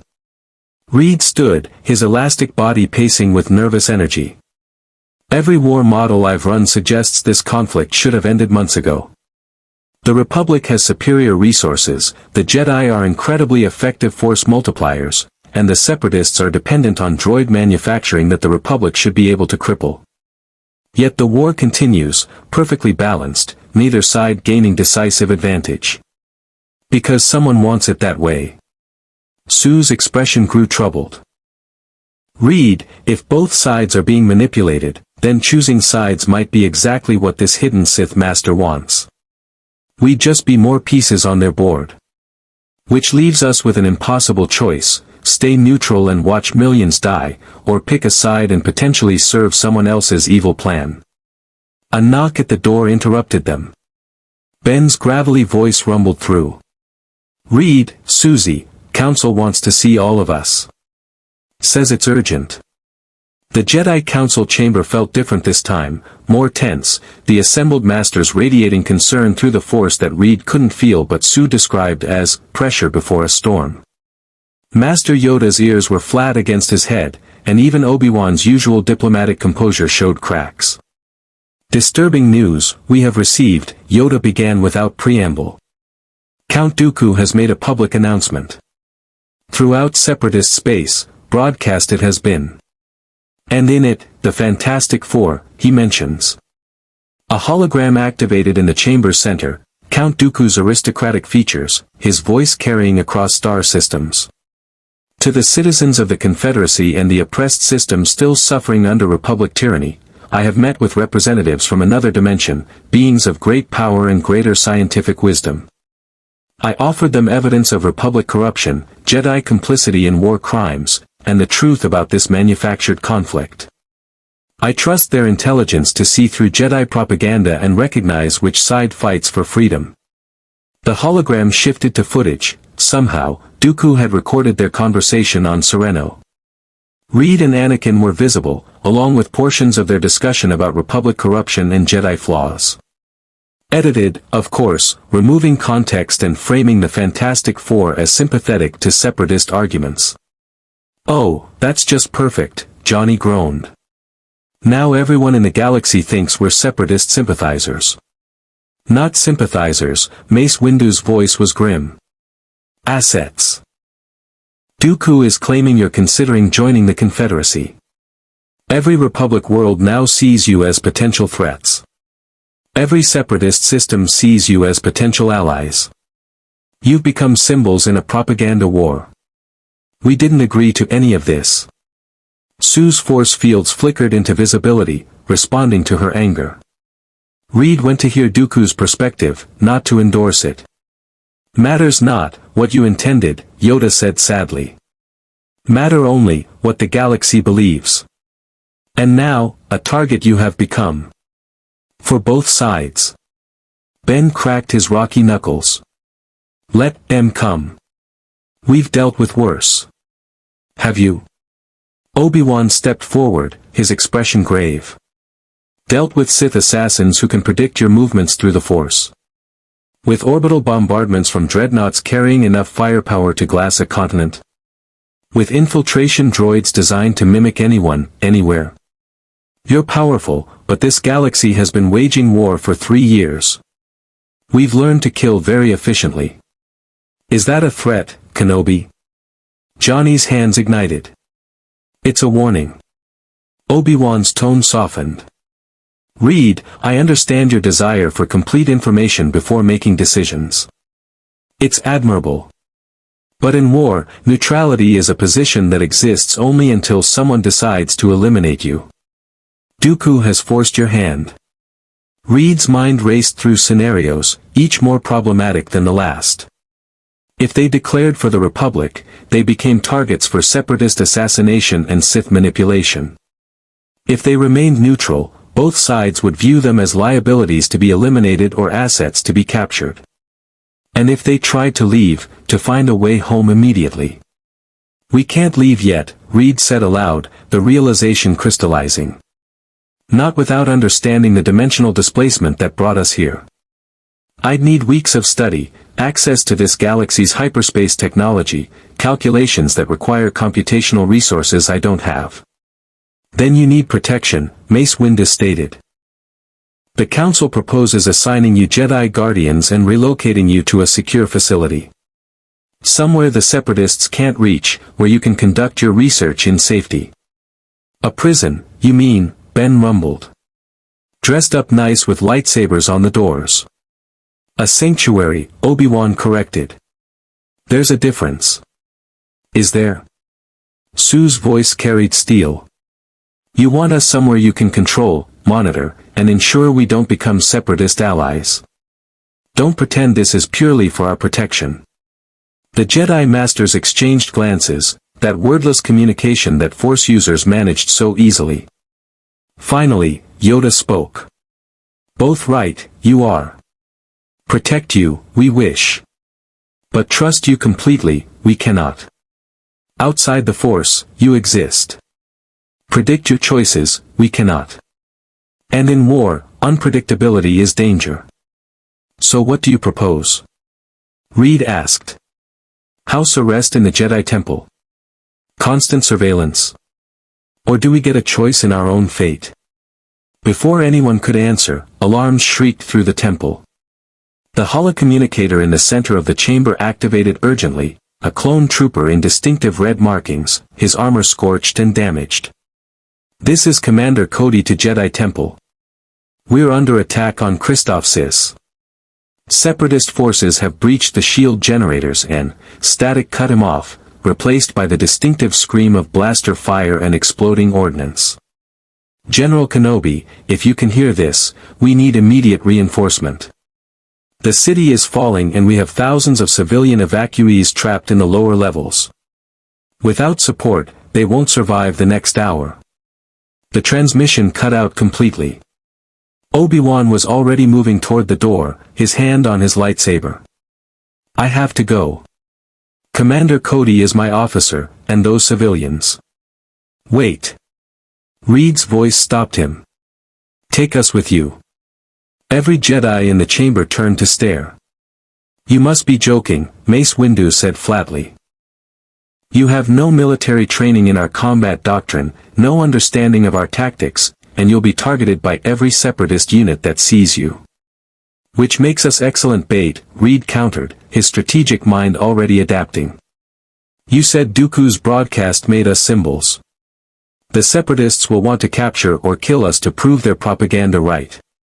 So let's use that. We go to Christoph Isis, we draw their attention, and while they're focused on us, your forces evacuate the civilians. That's suicide, Anakin said, but his voice carried a note of admiration. You'd be painting targets on yourselves. We've been targets before. Sue stood beside Reed, her posture united. And if there are civilians in danger, people who'll die without help, then the choice is already made. That's what the Fantastic Four do. We help people. Johnny's flames flickered across his entire body, his earlier doubt burned away by purpose. Besides, I've been stuck in this temple for days. Time to show this galaxy what the Human Torch can do. Ben stood, his massive rocky form making the floor tremble. It's clobbering time. That's what we say when things get bad, right, Reed? Well, things are bad. So let's go clobber some droids. The council chamber was silent for 5 heartbeats. Then Yoda's expression shifted, not quite a smile, but something close to approval. Understand your answer, we do. Choose a side, you have not. But choose to help, you have. Perhaps, enough that is. Obi-Wan's hand left his lightsaber, extending instead toward Reed. Welcome to the Clone Wars, Mr. Richards. Try not to die in your first battle. Reed shook the offered hand, his elastic grip firm. We'll do our best. But Master Kenobi, when this is over, we're having a serious conversation about everything wrong with how this war is being fought. I look forward to it. Obi-Wan's smile was genuine despite the crisis. Now let's go save some lives. The Republic assault ship that carried them to Christoph Isis was cramped, loud, and filled with clone troopers checking weapons and armor. Reed found himself crammed between Sue and a clone whose helmet bore distinctive blue markings, Captain Rex, Anakin's second-in-command, who eyed the Fantastic Four with professional skepticism. "Sir," Rex addressed Anakin, with respect, "is bringing civilians into a combat zone really the best strategy?" "We're not civilians," Johnny shot back. "We're superheroes." "Right. That means something where you're from." Rex's tone suggested deep doubt.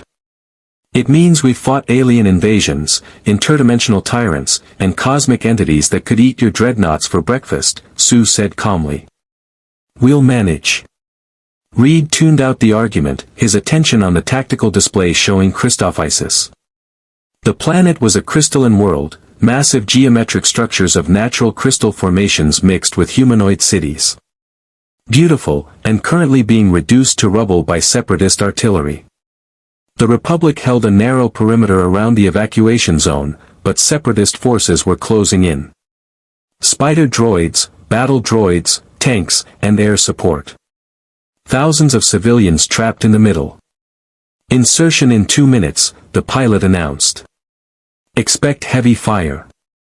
Reed looked at his family, Sue, calm and focused, her force fields already shimmering into existence. Johnny, flames dancing across his skin, eager for action despite the danger. Ben, his rocky features set in determined lines, massive fists ready for impact. They'd survived countless threats in their own dimension. Galactus, Annihilus, Dr. Doom, Namor, the Frightful Four. But this was different.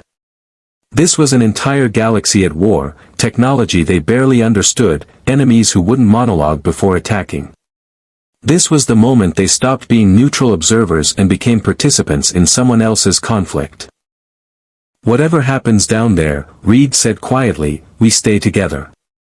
We protect each other first, civilians second, military objectives third." "Understood?"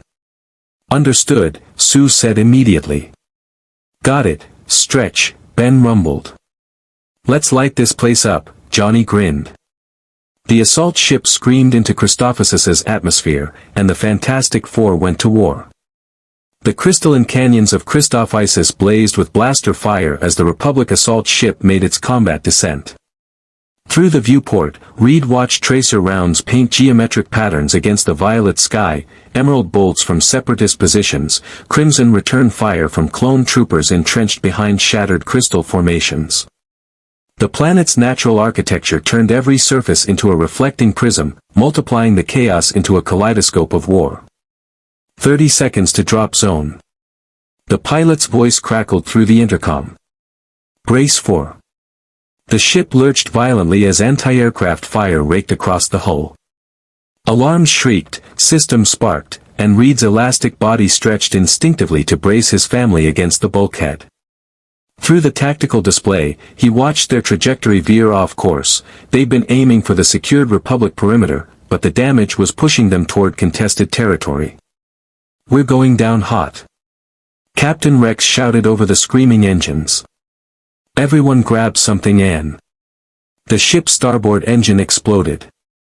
For 3 seconds, they were in freefall, the ground rushing up through crystalline formations that would shred them like glass knives. Reed's mind calculated impact trajectories, survival probabilities, variables upon variables all screaming the same answer: they were going to crash, and most of them would die. Then Sue's force fields erupted outward, encompassing the entire assault ship in an invisible sphere of protective energy. The vessel hit the crystal canyon floor at terminal velocity, but Sue's shields absorbed the kinetic energy, converting deadly momentum into a bone-jarring but survivable impact that crumpled the ship's hull like aluminum foil. "Everyone out. Now." Obi-Wan's lightsaber ignited as the side hatch blew open, not from damage, but from Ben Grimm's rocky fist punching through the twisted metal. Clone troopers poured out in professional formation, taking cover positions as blaster fire immediately converged on their crash site. Reed stretched through the opening, his elastic form flowing like water around obstacles, pulling Johnny and Sue with him. The heat hit him first, Christophasis's twin suns beat down on the crystalline landscape with intensity that turned every surface into an oven. Johnny would love it here. Reed would not. Separatist forces, 300 meters and closing. Anakin shouted, his blue lightsaber deflecting incoming bolts with impossible precision. Spider droids from the east, battle droid battalions from the north, and, he paused, reaching out with the force. Something big. Something coming fast. Reed's enhanced vision spotted it before the others, an armored assault tank, the Separatists' premier ground vehicle, rolling over crystal formations like they were tissue paper. Its main cannon swiveled toward their position, energy building in the barrel with an ominous hum. Incoming. Captain Rex dove for cover. The tank fired. Sue's force field snapped into place, a focused barrier positioned precisely to intercept the plasma bolt. The impact lit up her invisible shield with cascading energy patterns, the force of it driving her to one knee despite her enhanced physiology. Sweat beaded on her forehead, her jaw clenched with effort. I can't hold it much longer, if they keep firing that thing. Then we take out the tank, Ben rumbled. Before Reed could calculate the impossibility of what his friend was about to attempt, Ben Grimm charged directly at the Separatist armor.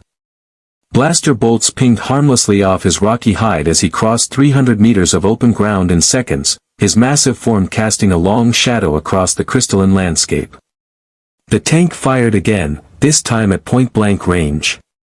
Ben caught the plasma bolt with his bare hands. The energy discharge was catastrophic, a miniature sun contained between orange stone fingers. For 5 impossible seconds, Ben held the plasma, his rocky features contorted with effort as the heat exceeded anything even his cosmic radiation-altered physiology should withstand. Then, with a roar that echoed across the canyon, he hurled the captured energy back at the tank's cannon. The explosion sent shockwaves rippling across the battlefield. When the smoke cleared, the Separatist tank was a twisted wreck of smoking metal, and Ben Grimm stood triumphant in the crater, his rocky form scorched black but intact. Did I mention I love this guy? Captain Rex said with genuine admiration. That's my family, Sue breathed, her force field dropping as she staggered. Reed caught her with stretched arms, supporting her weight while his mind categorized what he'd just witnessed. Ben had just accomplished something that should have been thermodynamically impossible, contained and redirected plasma that exceeded 20,000 degrees. The cosmic radiation didn't just grant enhanced strength, it fundamentally altered how their bodies interacted with energy itself. Flame on. Johnny's voice cut through the chaos as he launched skyward, his entire body erupting into fire that put Christophasis's twin suns to shame. He streaked across the battlefield like a comet, targeting the approaching spider droids with surgical precision. Fireballs materialized from his hands, each one thermally calibrated to exploit the weak points in droid armor Reed had identified during his database research. Precision, not just power. The first spider droid's central processor melted. The second collapsed as its leg joints fused. The third managed 2 steps before Johnny banked hard, trailing flames in a spiral pattern that confused its targeting sensors before he drove both fists into its optical array. How's that for civilian? Johnny called down to Captain Rex. I take it back, the clone shouted. You people are insane. We prefer experienced, Reed replied, his elastic body already stretching toward the nearest crystal formation. His enhanced brain had been processing the tactical situation since touchdown, and the answer was clear, they were in a kill box. Separatist forces were converging from 3 directions, and the Republic evacuation zone was still 12 kilometers away through contested territory. They needed a path through enemy lines, and they needed it now. Reed's body extended upward, his elastic neck stretching 15 meters to the top of the crystal formation, giving him an elevated vantage point. His enhanced vision cataloged enemy positions, battalion-strength droid forces, artillery emplacements, and worse. Much worse. Obi-Wan. Reed's voice carried across the battlefield.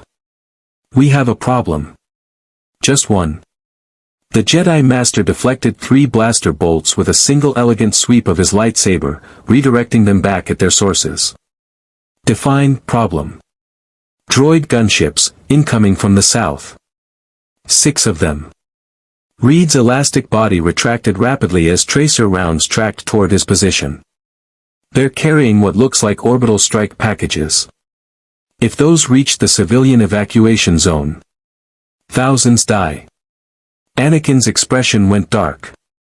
How long do we have? Reed's mind calculated trajectories, velocities, atmospheric conditions. 4 minutes. Maybe 5 if they're cautious about friendly fire. Then we'd better move fast. Obi-Wan turned to Captain Rex. Get everyone to the evacuation zone. We'll handle the gunships. Sir, with respect, that's suicide. 6 gunships against 2 Jedi, a family of dimension-hopping heroes, and whatever insane plan Reed Richards is formulating right now. Obi-Wan's smile was fierce. I've survived worse odds. Actually, Reed interjected, his elastic fingers already sketching calculations in the air, the odds are only impossible if we engage conventionally. But Johnny can provide air superiority, Sue can shield against their primary weapons, and I have an idea involving crystal resonance frequencies that might. Reed. Sue's hand found his shoulder. Less explaining, more doing. We trust you. Right. Trust. The thing his family gave him unconditionally, even when his plans sounded insane. Reed's elastic body unfolded to full height, his strategic mind shifting from analysis to action. Johnny. I need you to engage those gunships. Don't try to destroy them, just keep them distracted and away from the evacuation zone. On it. Johnny's flames blazed brighter as he rocketed toward the approaching separatist craft, leaving a contrail of fire across Christophasis's violet sky. Ben. The crystal formations around us, I need you to strike them at specific points. The vibrations will create a resonance field that disrupts droid coordination protocols. English, Reed. Ben bellowed, but he was already moving toward the nearest crystal spire. Hit the shiny rocks real hard. Now that I understand. Ben's fist impacted crystal, and the entire canyon sang with harmonic frequencies that made Reed's enhanced hearing ache. Sue, I need protective coverage while I recalibrate our approach. The resonance will affect battle droids but not clone troopers, their organic brains won't be disrupted. Sue's force field shimmered into a dome around the clone trooper position, her blonde hair whipping in the thermal updrafts from nearby explosions. How long? 60 seconds. Reed's elastic body was already stretching in multiple directions, his enhanced brain processing combat algorithms faster than any tactical computer. The crystal formations weren't just geological features, they were amplifiers. If he could calculate the precise harmonic frequency, Ben's impacts would create a resonance field that would disrupt every battle droid's coordination within a kilometer radius. But the math had to be perfect. One miscalculation and the resonance would shatter the crystals, bringing thousands of tons of geological formation down on clone troopers and civilians alike. No pressure. Reed's fingers flew through calculations, his elastic body contorting into shapes that allowed him to measure crystal density, atmospheric pressure, and harmonic potential simultaneously. 60 seconds became 40. 40 became 20. 15. 10. Ben. 23 meters north, strike 0.7 meters up from ground level. Full force. Ben's rocky fist crashed into the crystal formation with the force of a meteorite impact. The crystal sang, a pure note that resonated across frequencies Reed could barely perceive. The sound wave propagated through the canyon's crystalline structure, amplifying, harmonizing, building toward critical resonance. And every battle droid within a kilometer radius froze mid-step. Their coordination protocols, dependent on networked communication through electromagnetic frequencies, couldn't filter out the harmonic interference.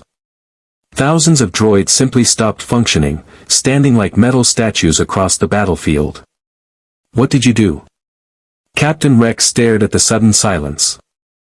Weaponized geology, Reed replied, his elastic body already retracting. But it won't last long, their systems will adapt in approximately 4 minutes. We need to move now. You heard him. Anakin was already moving, his lightsaber clearing a path through frozen battle droids. Everyone, double time to the evacuation zone. Above them, Johnny engaged the 6 gunships in a display of aerial combat that would have made Earth's fighter pilots weep. He wasn't trying to destroy them, Reed had been specific about that, but rather to disrupt their attack runs, forcing them to focus on him instead of their primary targets. Fireballs erupted from his hands in staccato bursts, targeting engines and weapon systems with precision born from years of superhero combat. One gunship broke formation to pursue him. Johnny banked hard, flames trailing behind him like a comet's tail, leading the craft away from civilian positions. Blaster fire tracked his movement, but he was faster, more maneuverable than any starfighter they'd faced. He dove, rolled, and climbed in patterns that defied aerodynamic logic because he wasn't relying on aerodynamics, he was pure thrust, pure flame, pure human will refusing to be caught. This is actually kind of fun. Johnny's voice crackled over the comm system Reed had jury-rigged from clone trooper equipment. Like flying but with angry robots. Stay focused, Johnny. Sue's voice carried the authority of an older sister who'd spent years keeping her brother alive through impossible situations. You've got 2 more converging on your position. I see them. Reed, any more bright ideas about? A particle beam sliced through the air centimeters from Johnny's head. The 3rd gunship had anticipated his movement, calculated the trajectory, and nearly ended the Human Torch's career in an instant. Johnny rolled, flames exploding outward in a desperate defensive maneuver that created a thermal bloom big enough to disrupt the gunship's targeting sensors. But there were still 6 of them, and only one of him. He can't hold them off alone, Obi-Wan said grimly, watching the aerial battle unfold. We need to eliminate those gunships before. The crystal formation beside them exploded as a tactical missile impacted, showering the area with razor-sharp fragments. Sue's force field caught most of it, but the shockwave sent clone troopers tumbling, and Reed felt his elastic body tear in 3 places from the shrapnel that penetrated Sue's defensive perimeter. Pain. Sharp and immediate. His healing factor was already engaging, but the wounds reminded him that cosmic radiation didn't make them invincible. Just very, very difficult to kill. Reed. Sue was beside him instantly, her force fields contracting to provide medical stabilization. How bad? Superficial. I'll be fine. Reed's elastic tissue was already knitting back together, but the tactical situation was deteriorating. The harmonic disruption was fading, battle droids were beginning to twitch, their systems adapting to the interference. Johnny was running out of energy trying to engage 6 gunships simultaneously. And the evacuation zone was still 8 kilometers away through territory that would be crawling with functional droids in approximately 90 seconds. They needed a miracle. What they got was Darth Sidious's attention. On Coruscant, in his private office deep within the Senate building, Chancellor Palpatine watched tactical feeds from Christoph Isis with eyes that burned yellow beneath his public facade. The Fantastic Four were performing beyond his projections, their abilities disrupting his carefully orchestrated battle plans, their presence creating variables even his mastery of the Force couldn't fully predict. Count Dooku had been right to be concerned. These beings from beyond were chaos incarnate, unknowable elements in an equation that demanded precision. Perhaps it was time to remove them from the board entirely. His withered hand reached for a comm device, transmitting on a frequency known only to his most valuable asset.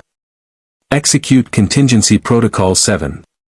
The beings called the Fantastic Four have become too unpredictable. Eliminate them. Make it look like separatist action. The response was immediate, mechanical, utterly obedient. Yes, my lord. Across the galaxy, in the cold void of hyperspace, something ancient and terrible altered course toward Christoph Isis. The Fantastic Four's first battle was about to become much, much worse. The evacuation zone was a nightmare of organized chaos. Thousands of Christophsis civilians pressed against hastily erected barriers while clone troopers maintained perimeter security against an enemy that could arrive from any direction. Children cried, parents clutched identification documents, and the elderly moved with the slow desperation of people who knew they might not survive long enough to reach the transport ships. Reed saw all of it as his elastic body helped carry wounded clone troopers from the front lines. His enhanced perception catalogued every detail, every face, every moment of suffering that this war had created. These weren't statistics or tactical data points. They were people, caught in a conflict orchestrated by forces they couldn't comprehend, fighting for survival while Sith and Jedi played chess with their lives. Transport capacity at 87%, Commander Cody reported, his orange-marked armor scorched from the fighting. We can lift another 2,000 civilians before we're overloaded, but separatist forces are reforming. Your crystal trick bought us time, but they're adapting faster than projected. They always do, Reed muttered, his elastic fingers working on a salvaged tactical display. The harmonic disruption had lasted 3 minutes and 42 seconds, enough to reach the evacuation zone, but not enough to complete the evacuation before separatist forces reorganized. And Johnny was still engaging those gunships alone, his flames visible as bright streaks against Christophsis' violet sky. Sue stood beside an LAAT gunship being used as a makeshift medical station, her force fields creating sterile environments for field surgeons operating on injured clones and civilians. Her face was pale with exhaustion, maintaining multiple force fields simultaneously for extended periods pushed even her cosmic radiation-enhanced endurance to its limits.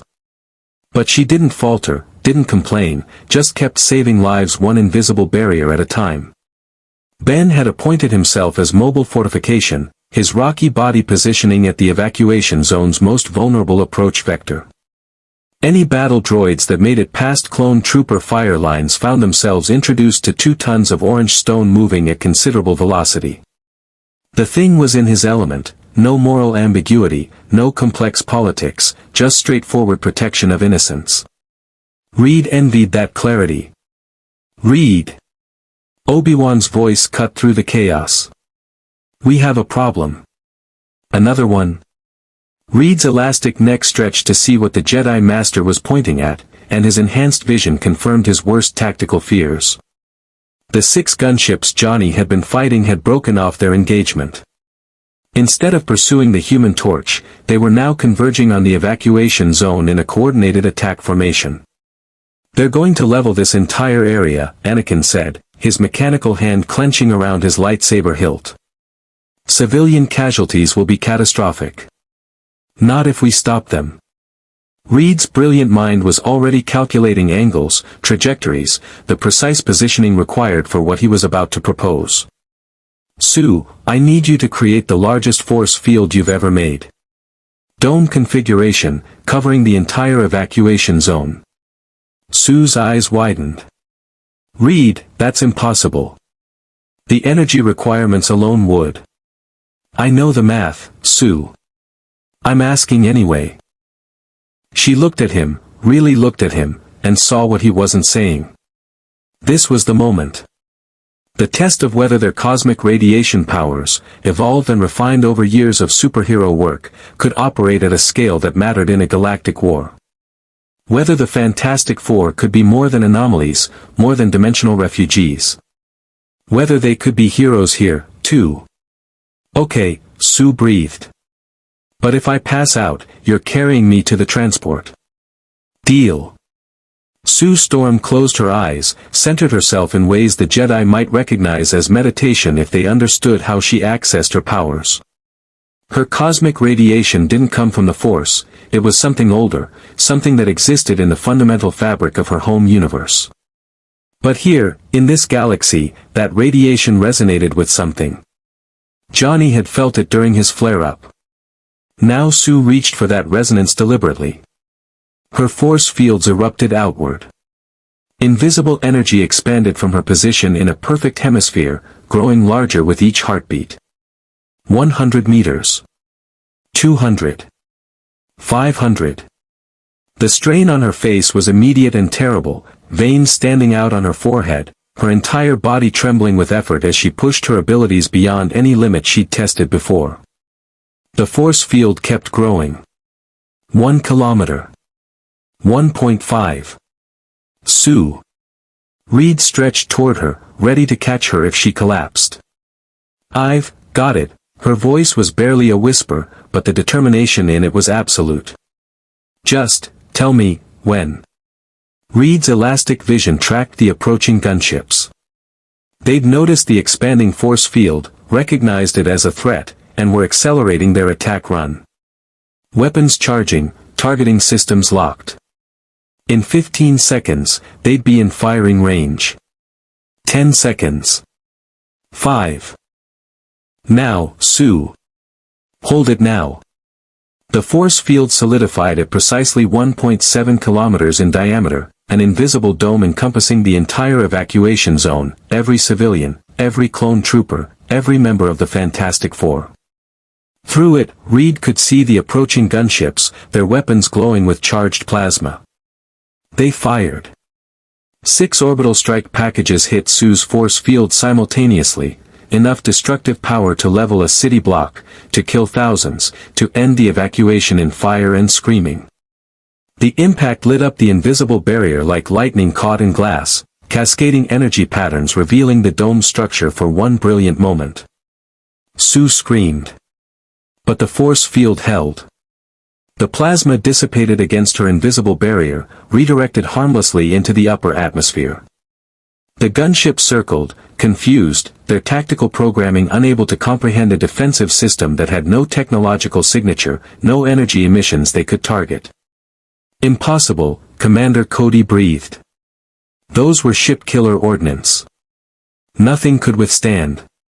"Sue can," Reed said simply, his elastic arm supporting his wife as she swayed on her feet. "But she can't hold it forever. We need to neutralize those gunships before." The sky above them exploded with fire. Johnny Storm descended like a meteor, his flames burning white-hot with fury. He'd seen the gunships fire on his family, on the civilians, on everything the Fantastic Four had been fighting to protect. And something inside him, that cosmic radiation resonance he'd felt during the flare-up, responded with volcanic intensity. "You want to shoot at my sister?" Johnny's voice echoed across the battlefield, amplified somehow, carrying harmonics that Reed's enhanced hearing recognized as resonating with the Force itself. Bad idea. Very bad idea. He became a son. The transformation was instantaneous. Johnny Storm's flames expanded outward in a nova burst that turned the violet Christophis' sky white. The heat was so intense that clone troopers had to shield their eyes, that crystal formations below began to glow cherry red, that the 6 separatist gunships' shields overloaded in seconds. Then Johnny attacked. He moved too fast for normal vision to track, a streak of white-hot plasma that carved through gunship armor like it was tissue paper. The first craft's engines melted, sending it spiraling into an unpopulated crystal canyon. The second lost its entire port side, crashing in a fireball that Reed calculated was visible from orbit. The third, fourth, and fifth attempted evasive maneuvers, but Johnny was everywhere simultaneously, above, below, behind, his flames consuming their weapons systems, their repulsor engines, their desperate attempts at defense. The 6th gunship tried to retreat. Johnny caught it, his flaming hands gripping the hull, and for 3 impossible seconds he simply held it suspended in midair through pure thermal thrust.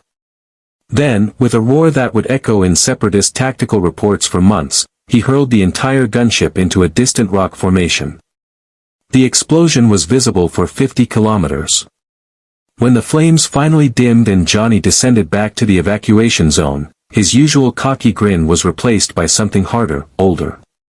He'd just killed, not in self-defense, not in the heat of the moment, but in calculated military action. The droids had been piloted by organic commanders. Lives had ended because of him. Johnny, Sue's voice was soft as her force field finally collapsed, her cosmic radiation reserves depleted. Reed caught her before she hit the ground, his elastic body forming a cushioned cradle. "I'm okay," Johnny said, but his hands were shaking despite the flames still dancing across his knuckles. "I'm okay." He wasn't, and they all knew it. But there wasn't time to process trauma, wasn't space for grief or guilt. Because the tactical display Reed had been monitoring showed something that made his brilliant mind freeze in horror. "Obi-Wan," Reed's voice was tight. "We need to leave. Right now. The evacuation isn't complete. I don't care. Get everyone on transports immediately. We have incoming." "Incoming what?" Reed's elastic finger pointed at the tactical display, at the massive energy signature dropping out of hyperspace in Christophasis's upper atmosphere. It was bigger than any separatist vessel he'd seen, moving with purpose and velocity that suggested military precision. And it was broadcasting a single identification code that made every clone trooper in the evacuation zone go rigid. That's a Republic designation," Commander Cody's voice carried confusion and dawning horror. "Why would a Republic ship be transmitting weapons lock on our position?" "Because," a cold, mechanical voice echoed across every comm channel simultaneously, "the Supreme Chancellor has deemed the dimensional anomalies called the Fantastic Four to be threats to galactic security. Evacuation zone, you have 60 seconds to remove all Republic personnel before orbital bombardment commences. This is not a negotiation." The ship descended through the cloud layer, a Venator-class star destroyer, over a kilometer long, bristling with enough firepower to glass an entire continent.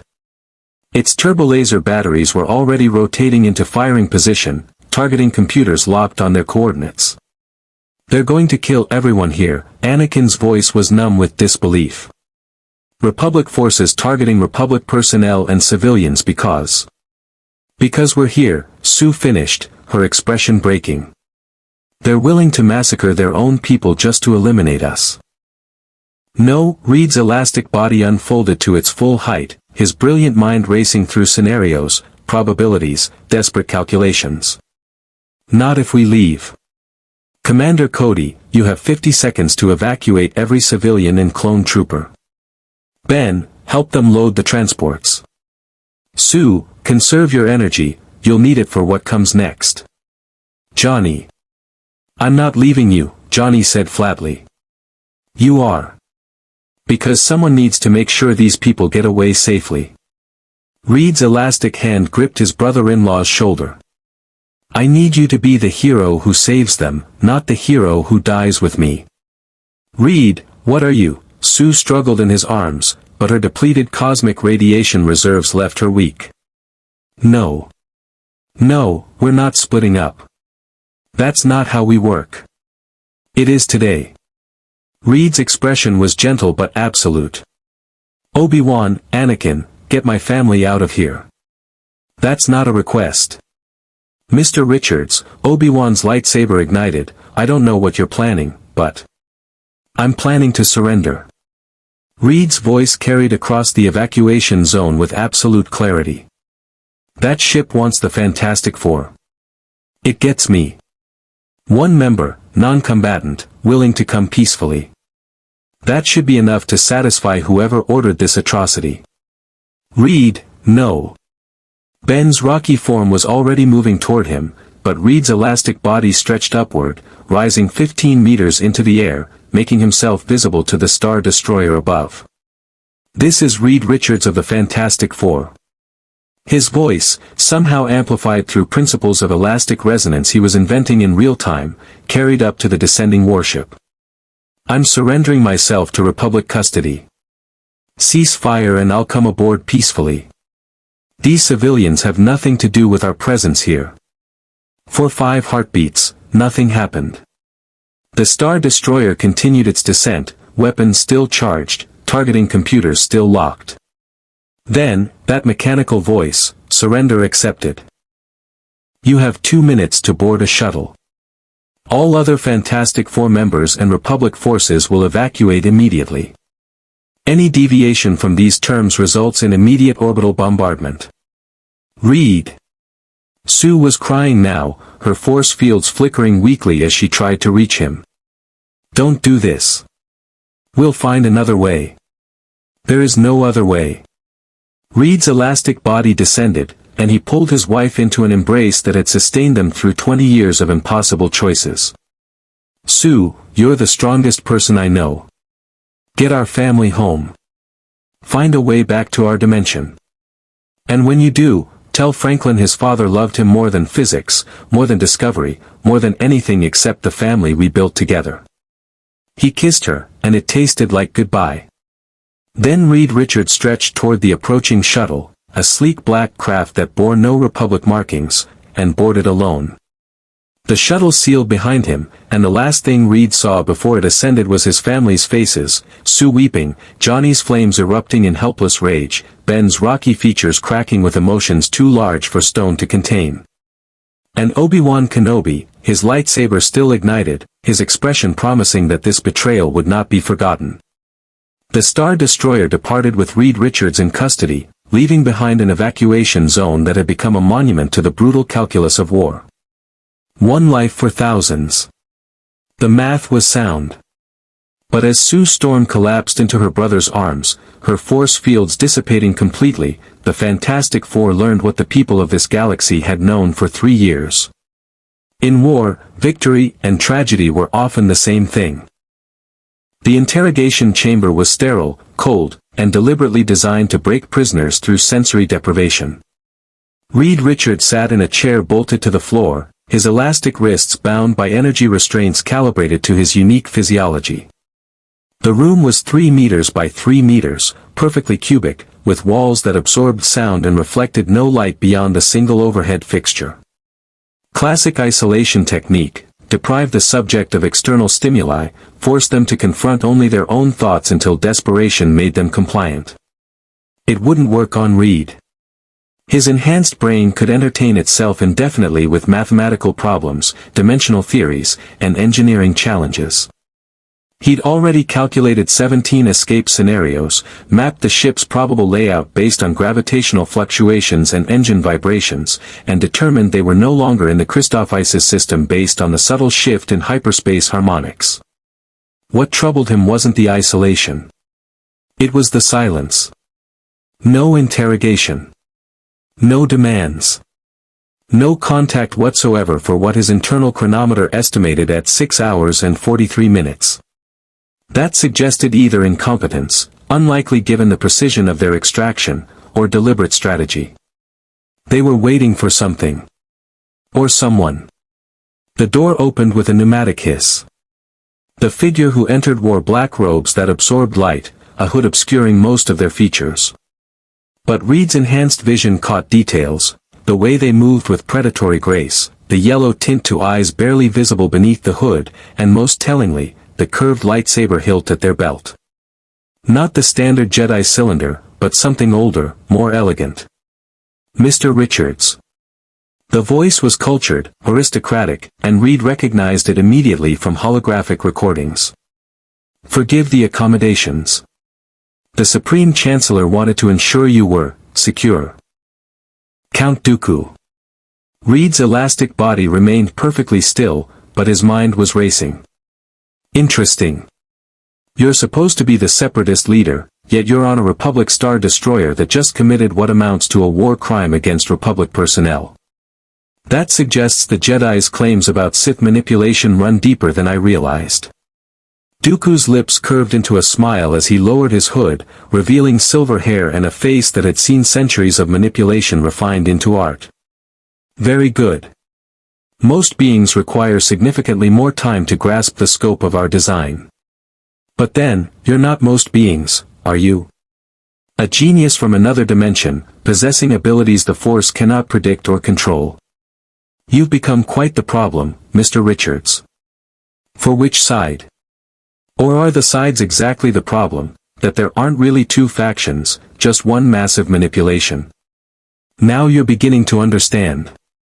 Dooku settled into a chair that hadn't been there moments ago, Force telekinesis, Reed noted, observing the technique with scientific fascination despite their circumstances.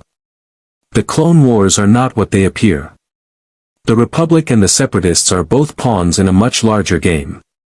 And my master," he paused, savoring the revelation, "is the Grand Master of that game. Chancellor Palpatine, Reed said flatly.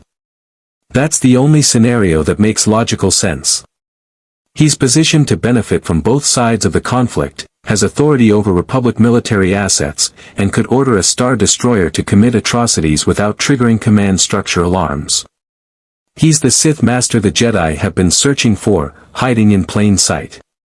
Dooku's expression shifted from amusement to genuine surprise. You deduced that from 6 hours in isolation? I deduced it on Sereno when you gave me that data about Republic corruption. The patterns were too perfect, too orchestrated. Someone was feeding both sides information, resources, and strategic advantages. In precise balance. Someone who benefited from prolonged conflict. And who benefits most from a war that consolidates power in the executive office. Reed's elastic fingers flexed against his restraints. Palpatine is engineering a coup. Using the war to accumulate emergency powers, position himself as indispensable, and when the moment is right.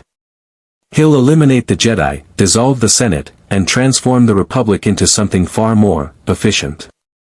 Dooku's smile returned. You are as brilliant as advertised. Which is why my master sent me to make you an offer. I'm not interested in serving the Sith. You say that now, but you haven't heard the offer.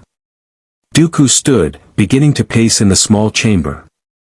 Your family, the invisible woman, the burning boy, the rock creature, they're currently with the Jedi on Coruscant. Unharmed, for now. But the Jedi Council suspects them of being separatist sympathizers after our little propaganda broadcast. And with you missing, assumed dead or captured, their grief and rage make them unpredictable. Reed's elastic body tensed despite his attempts at control. If you harm them. We won't. Not if you cooperate. Dooku's voice carried absolute certainty. My master values your intellect, Mr. Richards. The technologies you could develop, the weapons you could design, the scientific understanding you could bring to bear on the Force itself. Imagine studying midichlorians with equipment from your dimension. Imagine creating dimensional portals that could reach across the galaxy instantaneously. Imagine serving a tyrant who orchestrates genocide for political power, Reed interrupted coldly. I've dealt with Dr. Doom, Dooku. I know megalomania when I see it. The offer is always the same, join or watch everyone you love suffer. The answer is also always the same. No. Even if refusing means your family remains stranded here forever. Dooku's tone became sharp. You're a brilliant man, Mr. Richards, but you lack the resources to create a dimensional portal home. The calculations alone would require computational power beyond anything the Republic possesses. But my master controls the entire Republic's scientific establishment. Unlimited funding, unlimited resources, unlimited time to solve the problem. Cooperate, and we send all 4 of you home. Refuse, and the Fantastic Four dies here, either in this war, or when my master inevitably purges the Jedi and everyone associated with them. Reed's brilliant mind processed the offer, examining it from every angle. Dooku was right about the resources. Creating a dimensional portal without access to proper equipment would take years, maybe decades. And the threat was credible. If Palpatine was orchestrating this war, he had the power to ensure the Fantastic Four never escaped. But accepting meant becoming weapons for a Sith Lord. Meant building technologies that would oppress trillions. Meant betraying everything the Fantastic Four stood for. There's a third option, Reed said quietly. One you haven't considered. Oh. Dooku's amusement returned. And what would that be? I expose Palpatine's identity to the Jedi Council. Reveal the entire Sith conspiracy. End this war by removing the architect. Reed's elastic body began to shift, testing the energy restraints in ways their designers hadn't anticipated. The Republic has its problems, but it's preferable to a Sith Empire. And the Jedi, for all their flaws, are genuinely trying to protect people. They deserve to know the truth. And you think they'll believe you? Dooku laughed, genuine mirth in his voice. A dimensional refugee, associated with separatist propaganda, suddenly claiming the beloved Supreme Chancellor is secretly a Sith Lord? Based on what evidence? Mathematical deductions? The Jedi trust the Force, Mr. Richards. And the Force shows them nothing suspicious about Palpatine because my master is the most powerful Sith Lord in a millennium. He conceals himself perfectly. Then I'll find evidence. Real, tangible proof that even the Jedi can't ignore. You'll die trying. Dooku's lightsaber ignited with a snap hiss, the crimson blade casting bloody shadows across the interrogation chamber. My master gave me permission to be persuasive. I've killed Jedi Masters with centuries of training. You're just a scientist with elastic skin.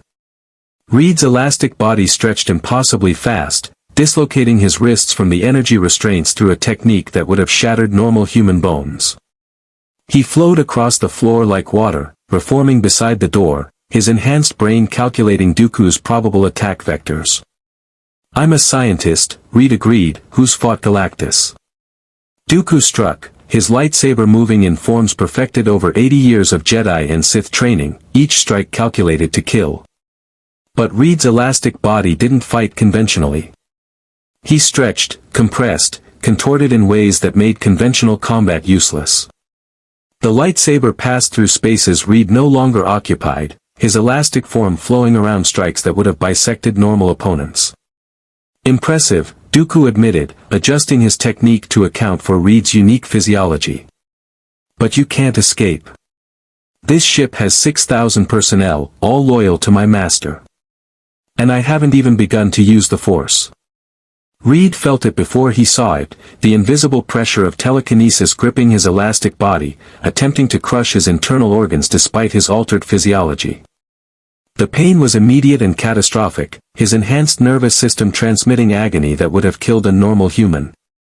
But Reed Richards had experienced pain before. Had been bombarded by cosmic radiation, stretched across dimensions, nearly torn apart by beings of incalculable power. This was just another variable to overcome. His elastic body compressed under the telekinetic pressure, but instead of resisting, Reed went with it, allowing himself to be crushed into a sphere barely a meter in diameter. Then, using principles of elastic rebound that he'd studied for years, he released all that compressed energy at once. The resulting explosion sent Dooku flying backward, his force grip breaking, his lightsaber tumbling from his hand. The door behind Reed buckled from the concussive force, its locking mechanism shattering. Reed stretched through the opening before Dooku could recover, his elastic body flowing through corridors at impossible speed. Alarms shrieked, bulkhead sealed, but Reed was already 3 decks away, his enhanced mind navigating the ship's layout through educated guesswork and spatial awareness. He needed 3 things, a communication system, evidence of Palpatine's identity, and an escape route. The first was easiest, every Star Destroyer had dozens of comm stations. Reed stretched into a maintenance shaft, his elastic form navigating through spaces meant for repair droids, until he found an unsecured terminal. His elastic fingers interfaced with the controls, and within seconds he'd breached the ship's security, laughably primitive compared to Earth's cybersecurity standards. The database opened before him, and Reed's brilliant mind began downloading everything. Communications logs, command structures, financial records, and most importantly, encrypted transmissions between this ship's captain and Chancellor Palpatine's office. The evidence was all there. Orders to eliminate the Fantastic Four. Directives coordinating Republic and Separatist forces to maintain perfect strategic balance. Communications with Count Dooku and other confirmed Separatist leaders that no Republic Chancellor should possess. Palpatine wasn't just orchestrating the war, he was commanding both sides simultaneously. Reed had his proof. Now he just needed to transmit it to the Jedi before Dooku's forces found him. But as his elastic fingers prepared to send an emergency broadcast to Coruscant, something made him pause. A final encrypted file, buried beneath layers of security so sophisticated that even Reed's enhanced intellect struggled to crack it. A file labeled, Contingency Order 66. Reed opened it, read the contents, and felt something he rarely experienced, absolute horror. The clone army, every single clone trooper the Republic relied on, had a behavioral modification chip implanted in their brains. A control mechanism that could be activated by a single command phrase, execute Order 66. And when activated, every clone trooper would immediately turn on their Jedi commanders, killing them without hesitation or mercy. The clone troopers weren't soldiers. They were sleeper agents, waiting for Palpatine to pull the trigger on Jedi genocide. "Dear God," Reed whispered, his elastic fingers trembling. "He's going to kill them all." Behind him, the corridor filled with the sound of lightsaber ignition and mechanical breathing. Dooku had found him, and this time he'd brought backup, dark-armored warriors with red lightsabers, Sith Inquisitors trained specifically to hunt Force-sensitive threats. "You've seen too much," Dooku said coldly. "My master cannot allow that information to reach the Jedi." "I'm sorry, Mr. Richards. You would have been a valuable asset." His crimson blade descended toward Reed's neck. And across the galaxy, in the Jedi Temple on Coruscant, Sue Storm felt something tear in her heart, a sensation she'd experienced once before, years ago, when Reed had nearly died during the original cosmic radiation accident. The Force couldn't predict the Fantastic Four. But cosmic radiation had its own form of connection, and Sue Storm knew with absolute certainty that her husband was about to die. No. Her scream echoed through the temple's meditation chambers, her force fields erupting outward with enough violence to shatter stone. "Ben! Johnny! We have to save him. We have to." But Coruscant was light years from wherever Reed was being held. And the Fantastic Four had no ships, no allies they could truly trust, and no idea where to even begin searching. For the first time since arriving in this galaxy far, far away, the Fantastic Four faced a problem that might be impossible to solve. Reed Richards was going to die. And his family could do nothing but watch the stars and hope for a miracle they had no reason to expect. The crimson lightsaber descended toward Reed Richards' neck in what should have been the final moment of his life in the Star Wars galaxy. His brilliant mind, capable of processing hundreds of calculations per second, had exactly 0.3 seconds to formulate a solution. Not enough time to dodge, not enough time to stretch away, not enough time for anything except acceptance. Then the entire Star Destroyer shuddered violently, emergency klaxons screaming to life as something massive impacted the hull. Dooku's killing strike missed by centimeters as the ship lurched, artificial gravity fluctuating wildly. Reed's elastic body instinctively compressed and rebounded, launching him down the corridor away from the Sith Lord and his Inquisitors. Behind him, he heard Dooku's furious command, "What was that?" A clone officer's voice crackled over the intercom, "My lord, we're under attack. Unknown vessel, no transponder signature, weapons like nothing in our database. Shields are failing on decks 7 through 12. Reed's enhanced hearing caught something else beneath the alarms, a sound that made his heart leap with impossible hope. The distinctive roar of flame-accelerated propulsion, the crystalline hum of force fields under stress, and the seismic impact of 2 tons of orange rock hitting reinforced durasteel. His family had found him. 6 hours earlier, in the Jedi Temple on Coruscant, Sue Storm had made a decision that would define the rest of their time in this galaxy. She stood before the Jedi Council, her force field shimmering with barely contained emotion, flanked by Johnny whose flames flickered dangerously and Ben whose rocky fists were clenched tight enough to crack stone. "You know where Reed is," Sue said, her voice carrying absolute certainty. "The Force might not be able to sense him, but you can sense the ship that took him. The same way you sensed that disturbance when Johnny's powers flared. You know where they took my husband, and you're going to tell us. Now." Master Yoda's expression was troubled, his ancient eyes carrying centuries of difficult decisions. "Know where the ship went, we do not. Disappeared from our sensors, it did. Into the unknown regions, perhaps. Or to a separatist stronghold we cannot track." "Then guess," Johnny demanded, flames erupting across his shoulders. "Use that Force thing you're always talking about." Read the future, sense the present, do whatever mystical thing you do and point us in the right direction. The Force doesn't work that way for beings outside it, Obi-Wan said gently, though his own expression was troubled.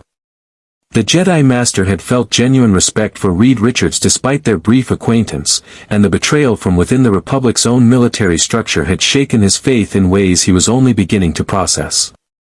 Your husband exists in a blind spot. We can't track him through conventional or mystical means. Then we'll find another way. Sue's force fields contracted into razor-sharp edges that carved grooves into the stone floor, a demonstration of control and threat simultaneously.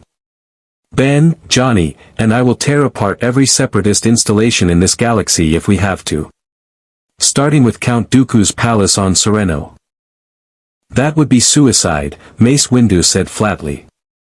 And it would start a diplomatic incident that could fracture what remains of Republic unity. The Senate is already divided about your presence here. If you attack a sovereign world, I don't care about your Senate. Sue's voice was ice. I care about my husband. The man who surrendered himself to save thousands of people, your people, Republic citizens, and was rewarded with betrayal. So either help us find Reed, or get out of our way. The council chamber fell silent. The Jedi Masters exchanged glances, communicating through the Force in ways the Fantastic Four couldn't perceive. Finally, it was Anakin Skywalker who stepped forward, his mechanical hand resting on his lightsaber. I'll help you, he said quietly. The Council won't sanction a rescue mission, but I will. Reed Richards saved lives on Christoph Isis, and the Republic repaid him with betrayal. I won't let that stand. Anakin, Obi-Wan's voice carried warning. You're proposing to disobey direct orders from the Council. That's grounds for. For what? Expulsion? Anakin's laugh was bitter. The Council already doesn't trust me. At least this way, I'll have earned their suspicion. He turned to Sue, his expression fierce. I have contacts in Republic intelligence who owe me favors. Give me 2 hours, and I'll find out which ship took Reed and where it went. And I'm coming too, said a female voice from the chamber's entrance. Padme Amidala stood there in senatorial robes, but her expression carried warrior determination. The Senate ordered that extraction. I didn't vote for it, I fought against it, but my colleagues were terrified of beings they couldn't control. If there's going to be accountability for this atrocity, it starts with me helping to fix it. Senator Amidala, Mace Windu's tone was stern, this is Jedi business. This is Republic business, Padme interrupted with senatorial authority. A Republic vessel committed what amounts to murder against a diplomatic guest under false pretenses. That's not Jedi business. That's a constitutional crisis. And I intend to see justice done. Yoda studied them all, the grieving wife, the angry brother, the loyal friend, the rebellious Jedi, the principled senator.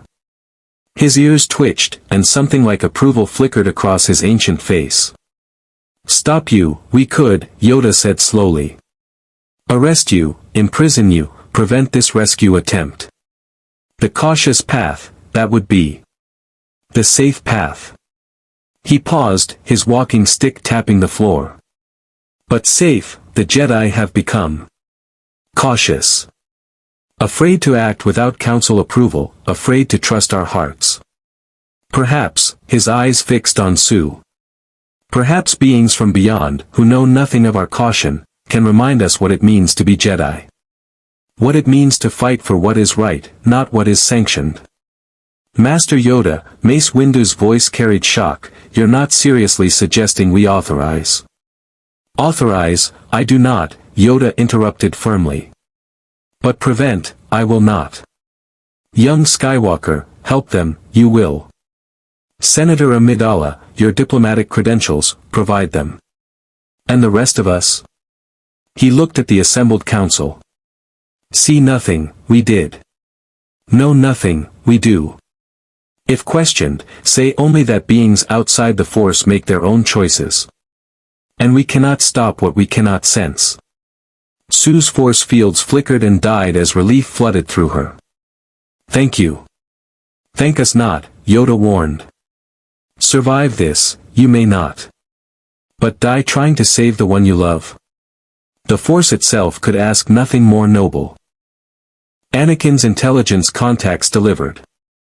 The ship that had extracted Reed Richards was the Ravager, a Venator-class star destroyer that officially didn't exist in Republic records, a Black Ops vessel used for missions the Senate couldn't acknowledge. It had been tracked departing Christoph Isis on a heading toward the Morelia system, an industrial sector in the Mid-Rim known for weapons manufacturing and separatist sympathies. They're not hiding, Anakin explained as he prepped his personal starfighter in the temple hangar. They think they're untouchable, a Republic ship operating with full authority. They won't expect a counterattack.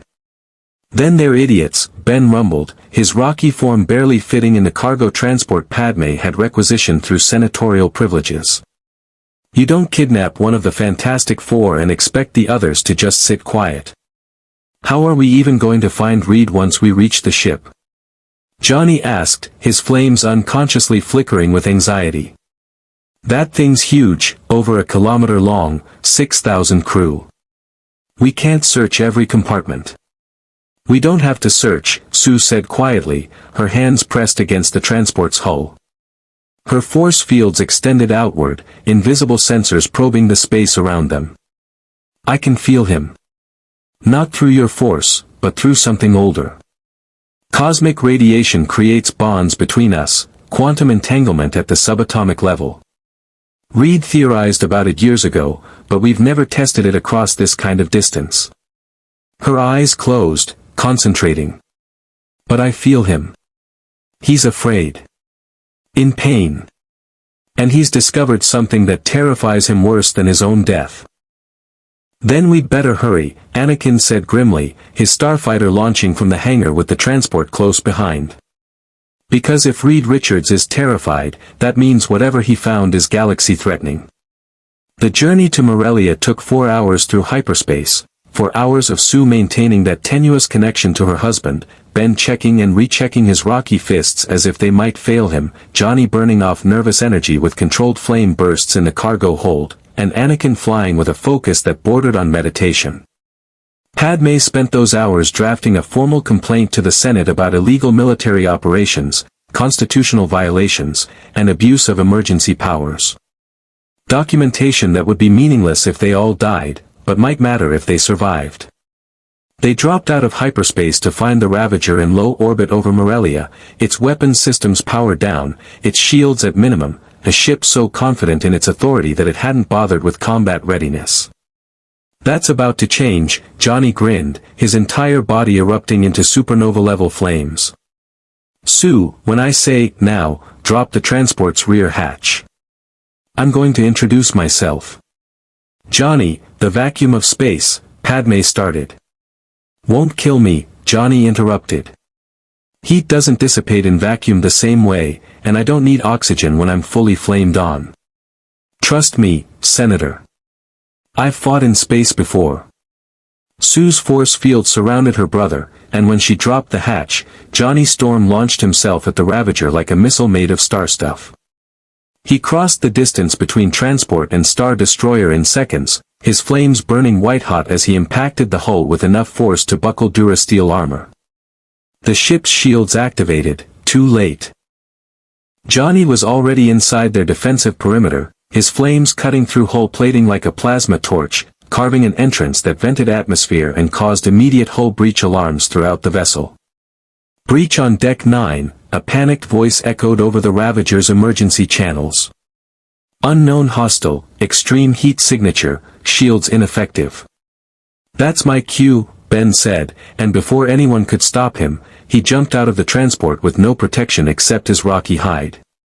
The vacuum of space didn't bother the thing, his altered physiology didn't require conventional respiration.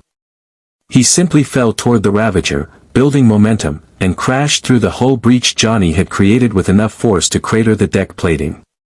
Did they just, Padme stared in disbelief. Did they just assault a Republic Star Destroyer by jumping out of a moving ship?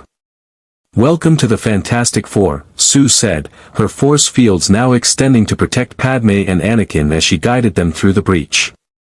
We don't do subtle. Inside the Ravager, chaos reigned. Johnny blazed through corridors, his flames forcing crew members to evacuate entire sections, while Ben systematically demolished bulkheads, security checkpoints, and anything else that stood between him and finding Reed. Clone troopers responded with military precision, but blaster fire was useless against Ben's hide and evaporated before reaching Johnny's flames. Sue moved through the ship like a ghost, her invisibility and force fields making her untouchable. She followed that quantum entanglement bond, that cosmic radiation connection that transcended dimensions and defied this galaxy's physics. Through maintenance shafts, past sealed bulkheads, down 3 decks to where she felt him. Close now. So close. And she felt something else, Sith. Dark side energy that made her force fields recoil instinctively, that carried the weight of centuries of accumulated evil. Count Dooku was here, and he was about to kill her husband. Sue's storm materialized in the corridor behind Dooku just as his lightsaber began its killing descent toward Reed's neck, and that's when she hit the Ravager's hull with a force field so powerful, so precisely aimed, that it transmitted kinetic energy through the entire ship structure. The vessel shuddered, gravity fluctuated, and Dooku's strike missed. "Get away from my husband," Sue said, her voice carrying absolute conviction as her force field solidified into dozens of invisible blades surrounding the Sith Lord. "Or I'll show you what happens when cosmic radiation meets the Force." Dooku recovered with Sith-trained grace, his lightsaber raised defensively. The Invisible Woman. How touching. You've doomed yourself to die alongside him. Actually, Reed said, his elastic body already moving toward Sue, "I think you'll find the odds have shifted considerably." His hands held a data pad, the evidence he'd downloaded, the proof of Palpatine's identity, the Order 66 contingency. "And I have information that the Jedi Council needs to see immediately." "Information you'll never deliver," Dooku snarled, and the Force erupted around him, telekinetic pressure that should have crushed both Richards where they stood. Sue's force fields met Dooku's telekinesis in a collision of incompatible physics. Cosmic radiation-generated energy versus midichlorian channeled force power, 2 different universal systems colliding with results neither side could predict. The corridor buckled, bulkheads screamed, and for 5 impossible seconds, neither force could overcome the other. Then Johnny and Ben arrived like a meteor shower of fire and stone. "Hey, Count Dracula." Johnny's flames filled the corridor, temperature spiking to solar corona levels. "Remember me? The guy who crisped your gunships? Let's see how Sith Lords handle plasma." Dooku's lightsaber deflected the flames, barely, but the heat made his aged body stagger. Then Ben's rocky fist connected with the Sith Lord's chin with enough force to dent combat armor. Dooku flew backward, crashed through a bulkhead, and disappeared into the ship's interior. "Reed!" Sue was in his arms instantly, her force fields checking him for injuries, her relief palpable. "Are you hurt? What did they do to you?" "I'm fine," Reed assured her, though his elastic body showed signs of telekinetic trauma. "But Sue, we need to leave. Now. I found evidence, Palpatine is the Sith Master. He's orchestrated this entire war, and he has a contingency plan to genocide the Jedi. Every clone trooper in the Republic has a control chip in their brain that will turn them into assassins on command. Then we need to warn them." Anakin's voice cut in as he arrived with Padme, both protected by Sue's force fields. His expression was stricken, he'd overheard Reed's revelation. "The Council. We need to tell the Council immediately." "We will," Reed promised. "But first, we get off this ship before Dooku recovers or they activate whatever other defenses they." The ship's weapon systems came online with a distinctive charging whine. Through the hull breach, they could see the Ravager's turbolaser batteries rotating toward nearby civilian vessels, Morellian transports, cargo freighters, ships full of innocent people who had nothing to do with this rescue attempt. "They're going to fire on civilians," Padme breathed in horror. "Force us to choose between escaping and letting thousands die." No choice at all, then, Sue said firmly, her force fields already extending outward. Reed, get everyone back to the transport. I'll handle the weapons systems. Sue, there are dozens of turbolaser batteries, you can't shield them all. Watch me. Sue Storm's force fields exploded outward in a display of power that would echo through Fantastic Four history. Invisible energy wrapped around every single turbolaser battery on the Ravager's port side, her cosmic radiation-altered physiology pushed beyond any limit she'd ever tested. Each battery tried to fire, and each shot was contained in its own force field prison, the plasma redirected harmlessly into space. But the strain was catastrophic. Blood trickled from Sue's nose, her entire body trembling with effort as she held back enough destructive power to level a city. Sue. Reed stretched toward her, his elastic arms catching her as her knees buckled. Stop. You're killing yourself. Not until everyone's safe, Sue gasped, her force fields flickering but holding. Go. Reed, get them out. We're not leaving without you. Johnny's flames erupted in helpless fury. Sue, drop the fields. We'll find another way. There is no other way, Ben said quietly, his rocky features cracking with emotion. That's what makes her a hero. For 10 eternal seconds, Sue Storm held the line. Held back weapons that could destroy worlds. Held back the darkness that wanted to murder innocents just to prove a point. Held back everything except her family's love, which burned brighter than any plasma bolt. Then Anakin Skywalker did something that would haunt him for the rest of his life. He reached out through the Force, found the Ravagers targeting computers, and using techniques the Jedi would call dangerously close to the dark side, he crashed every weapon system simultaneously. Overloaded circuits, fried processors, rendered the entire weapons array offline in a burst of electromagnetic interference that violated every Jedi principle about using the Force for attack. The turbolaser batteries went dark. Sue's force fields collapsed, and she fell unconscious into Reed's arms. Let's go. Anakin shouted, his eyes haunted by what he'd just done. Before they restore systems. They ran, the Fantastic Four, a Jedi Knight who'd crossed lines he couldn't uncross, and a senator who'd witnessed constitutional collapse. Through corridors filled with confused crew members, past clone troopers who held fire because no one had given clear orders, back to their transport that hung in space like an impossible escape route. The ship sealed behind them, and as Anakin pushed the engines to maximum, the Ravager shrank in the viewport until it was just another distant light against the stars. Reed held Sue, his elastic arms cradling her unconscious form. Johnny sat with his head in his hands, flames extinguished, shaking with adrenaline crash. Ben stared out at the stars, his rocky face unreadable. Did we win? Padme finally asked. We survived, Reed corrected, holding up the datapad with evidence that would shake the Republic to its foundations. Whether that's victory remains to be seen.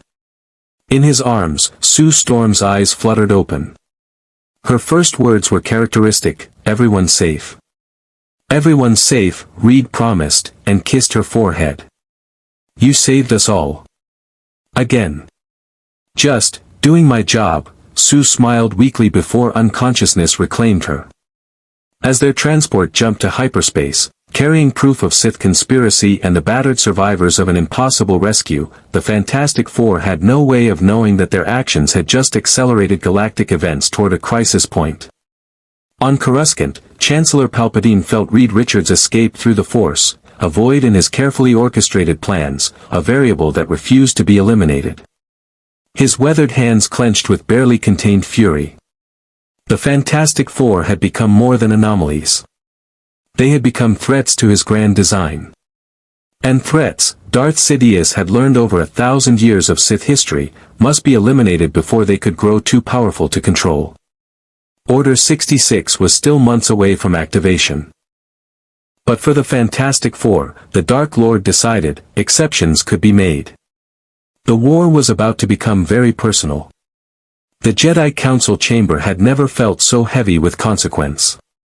Reed Richards stood at its center, his elastic body bearing fresh scars from Sith torture, presenting evidence that would shatter the Republic's foundations. The datapad's holographic display floated before 12 Jedi Masters, showing irrefutable proof, encrypted communications between Chancellor Palpatine and Count Dooku, financial records linking both sides of the war to the same source, and most damning of all, Order 66. Behavioral modification chips, Reed explained, his voice carrying the weight of terrible knowledge. Implanted in every clone trooper during their creation on Kamino. Designed to override free will and turn them into assassins on command. When Palpatine activates Order 66, every Jedi in the field will be executed by the soldiers they trust most. Master Yoda's ears drooped, his ancient eyes closing in pain. Felt this, I should have. Seen this, the Force should have shown us. But clouded by the dark side, our vision has become blinded by our own righteousness. The question, Mace Windu said, his voice tight with controlled fury, is what we do with this information. Arresting the Supreme Chancellor would trigger constitutional crisis, possibly civil war. But allowing him to continue means waiting for genocide. We expose him, Padme Amidala said firmly, her senatorial authority carrying through the chamber. Bring this evidence before the full Senate. Let the representatives see what their beloved Chancellor truly is. Democracy may be slow, but it's stronger than any Sith conspiracy when the truth comes to light. And if the Senate doesn't believe us? Obi-Wan asked quietly. If they dismiss this as Jedi paranoia or separatist propaganda? We'll have revealed our knowledge to Palpatine without securing any advantage. Then we fight anyway. Anakin said, his mechanical hand clenching. Because that's what Jedi do. We stand against darkness even when the odds are impossible. Even when the people we protect don't understand. That's the whole point. Sue Storm, still recovering from her near-fatal exertion, spoke from where she sat beside Reed. In our dimension, we've faced threats that seemed insurmountable. Galactus. Annihilus. Dr. Doom at the height of his power. We survived because we didn't face them alone. The Jedi don't have to solve this crisis by themselves. You have allies, the Senate, the clone troopers who deserve to know they've been violated, and, she gestured at her family. For dimensional refugees who are really tired of being manipulated by ancient evil. Ben's rocky laugh rumbled through the chamber. What Susie's saying is, you guys got yourselves into one heck of a mess. But that's okay. Cleaning up messes is kinda our specialty. Johnny's flames flickered with renewed energy. Plus, we owe Palpatine for the whole, trying to murder us thing. I'm thinking we return the favor. Without the murder part. Mostly.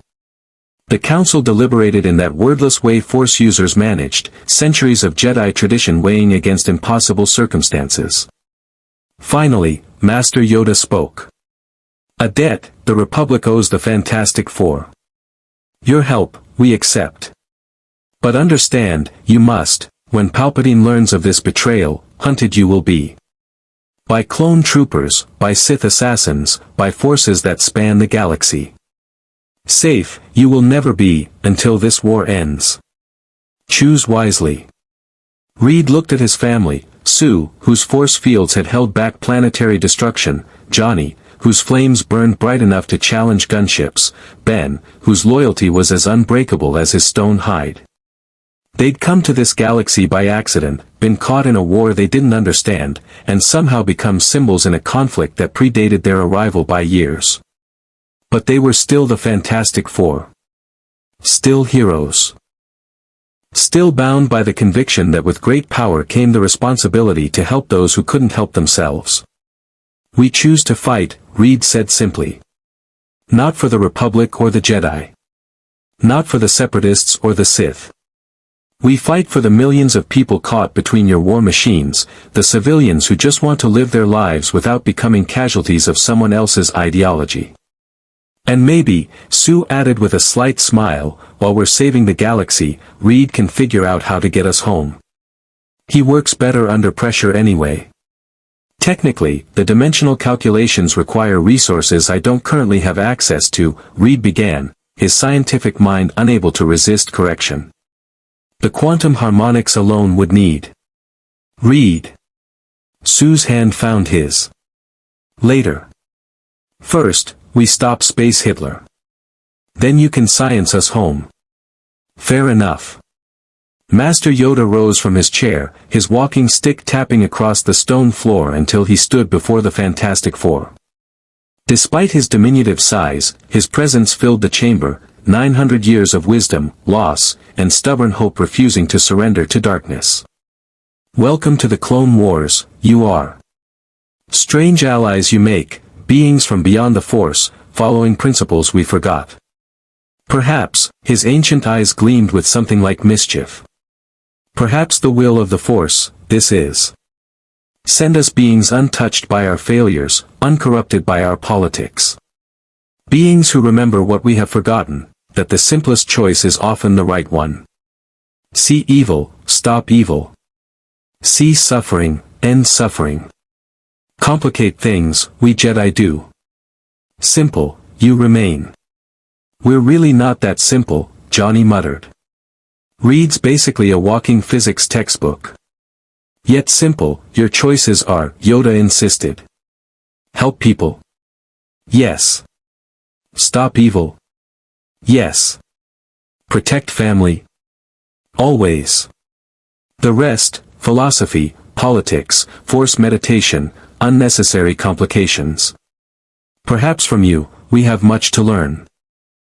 The war didn't end that day. Palpatine's exposure would take months of careful maneuvering, Senate politics, and dangerous infiltration missions that would test the Fantastic Four's abilities in ways they'd never imagined.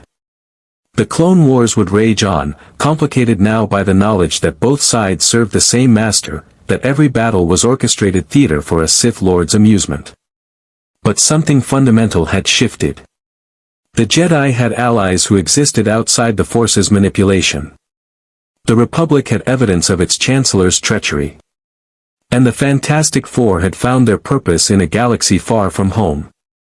On quiet nights, Reed would work on dimensional equations, his elastic fingers dancing across borrowed equipment while Sue kept him grounded with coffee, conversation, and the occasional reminder that their son was waiting for them across dimensional barriers. Johnny would train with Jedi Padawans, teaching them that sometimes the best strategy was aggressive offense delivered with absolute confidence. Ben would share war stories with clone troopers, reminding them that being created for one purpose didn't mean they couldn't choose their own destiny. And slowly, impossibly, the Fantastic Four became legends in a galaxy that already had too many. The beings who existed outside the Force. The family who fought Sith Lords and saved civilians with equal determination. The dimensional refugees who reminded a war-weary galaxy what heroes actually looked like.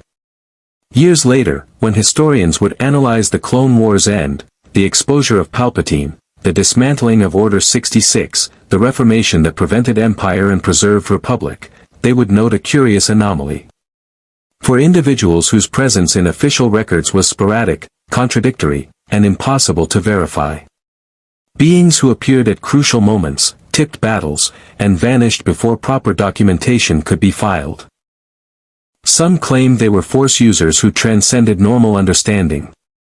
Others insisted they were advanced technology, Republic propaganda given form. A few whispered they were visitors from beyond the galaxy, proof that the universe was stranger and more wondrous than anyone imagined.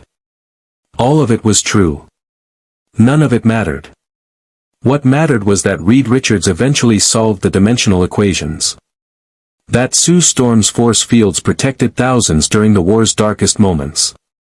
That Johnny Storm's flames became symbols of hope burning against darkness. That Ben Grimm's loyalty reminded soldiers they were people first, weapons second. What mattered was that when the Fantastic Four finally opened a portal home, standing in the Jedi Temple with allies who'd become friends, fighting a war that had become personal, they left behind a galaxy changed by their presence. You could stay, Obi-Wan offered as the portal shimmered with dimensional energy. The Republic will need heroes in the reconstruction. The Jedi could use perspective from beings outside the Force. We have our own galaxy to protect, Reed replied, but his elastic hand gripped the Jedi Master's shoulder with genuine affection. Besides, you don't need us anymore. You've remembered what being Jedi actually means, not soldiers, not politicians, but protectors. You'll be fine. Will we see you again? Anakin asked, and Reed noticed how the young Jedi had changed. Less angry, more centered. The path to darkness that had seemed inevitable was no longer certain. Small victories, Reed thought. Sometimes that's enough. Maybe, Sue smiled. Dimensional barriers are tricky, but Reed's never met a problem he couldn't solve eventually. Give us a few years to save our own universe a couple more times, and who knows? We might drop by for a visit. Bring food, Ben rumbled. Your galaxy's got terrible pizza. We don't have pizza, Padme laughed. I rest my case. Johnny Storm turned back one last time, his flames dancing across his shoulders in farewell. Hey, Anakin. That darkness you're worried about, the anger and fear. That's not the Sith. That's just being human. What matters is what you do with it. Channel it into protecting people, not hurting them.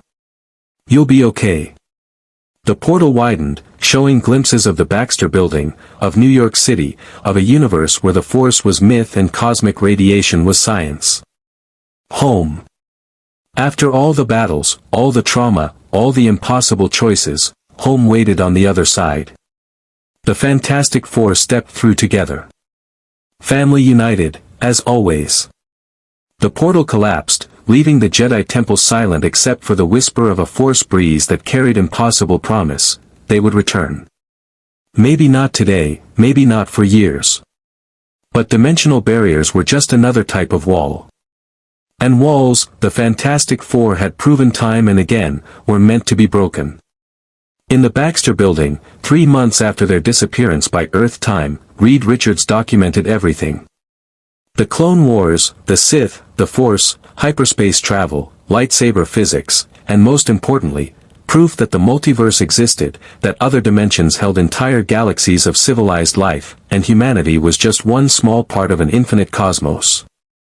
We'll go back, Reed promised Sue as they stood on the building's observation deck, watching New York's familiar skyline. When Franklin's older, when we've solved a few more dimensional equations, when the timing is right. We'll visit our friends, see how their galaxy evolved without Sith manipulation. Think they'll be okay? Sue asked quietly.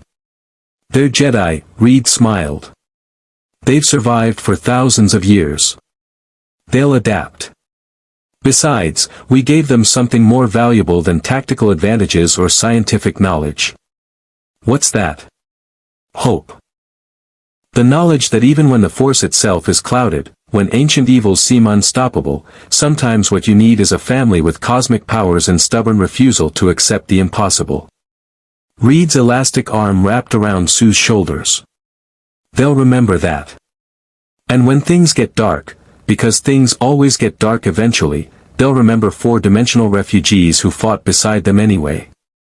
Sue leaned into her husband, her force fields unconsciously shimmering in the evening light. Do you think we made a difference? We always make a difference, Ben's gravelly voice answered from behind them. Johnny floated beside him, flames extinguished for once, both of them looking contemplative. That's what we do. That's what makes us the Fantastic Four. Damn right, Johnny agreed.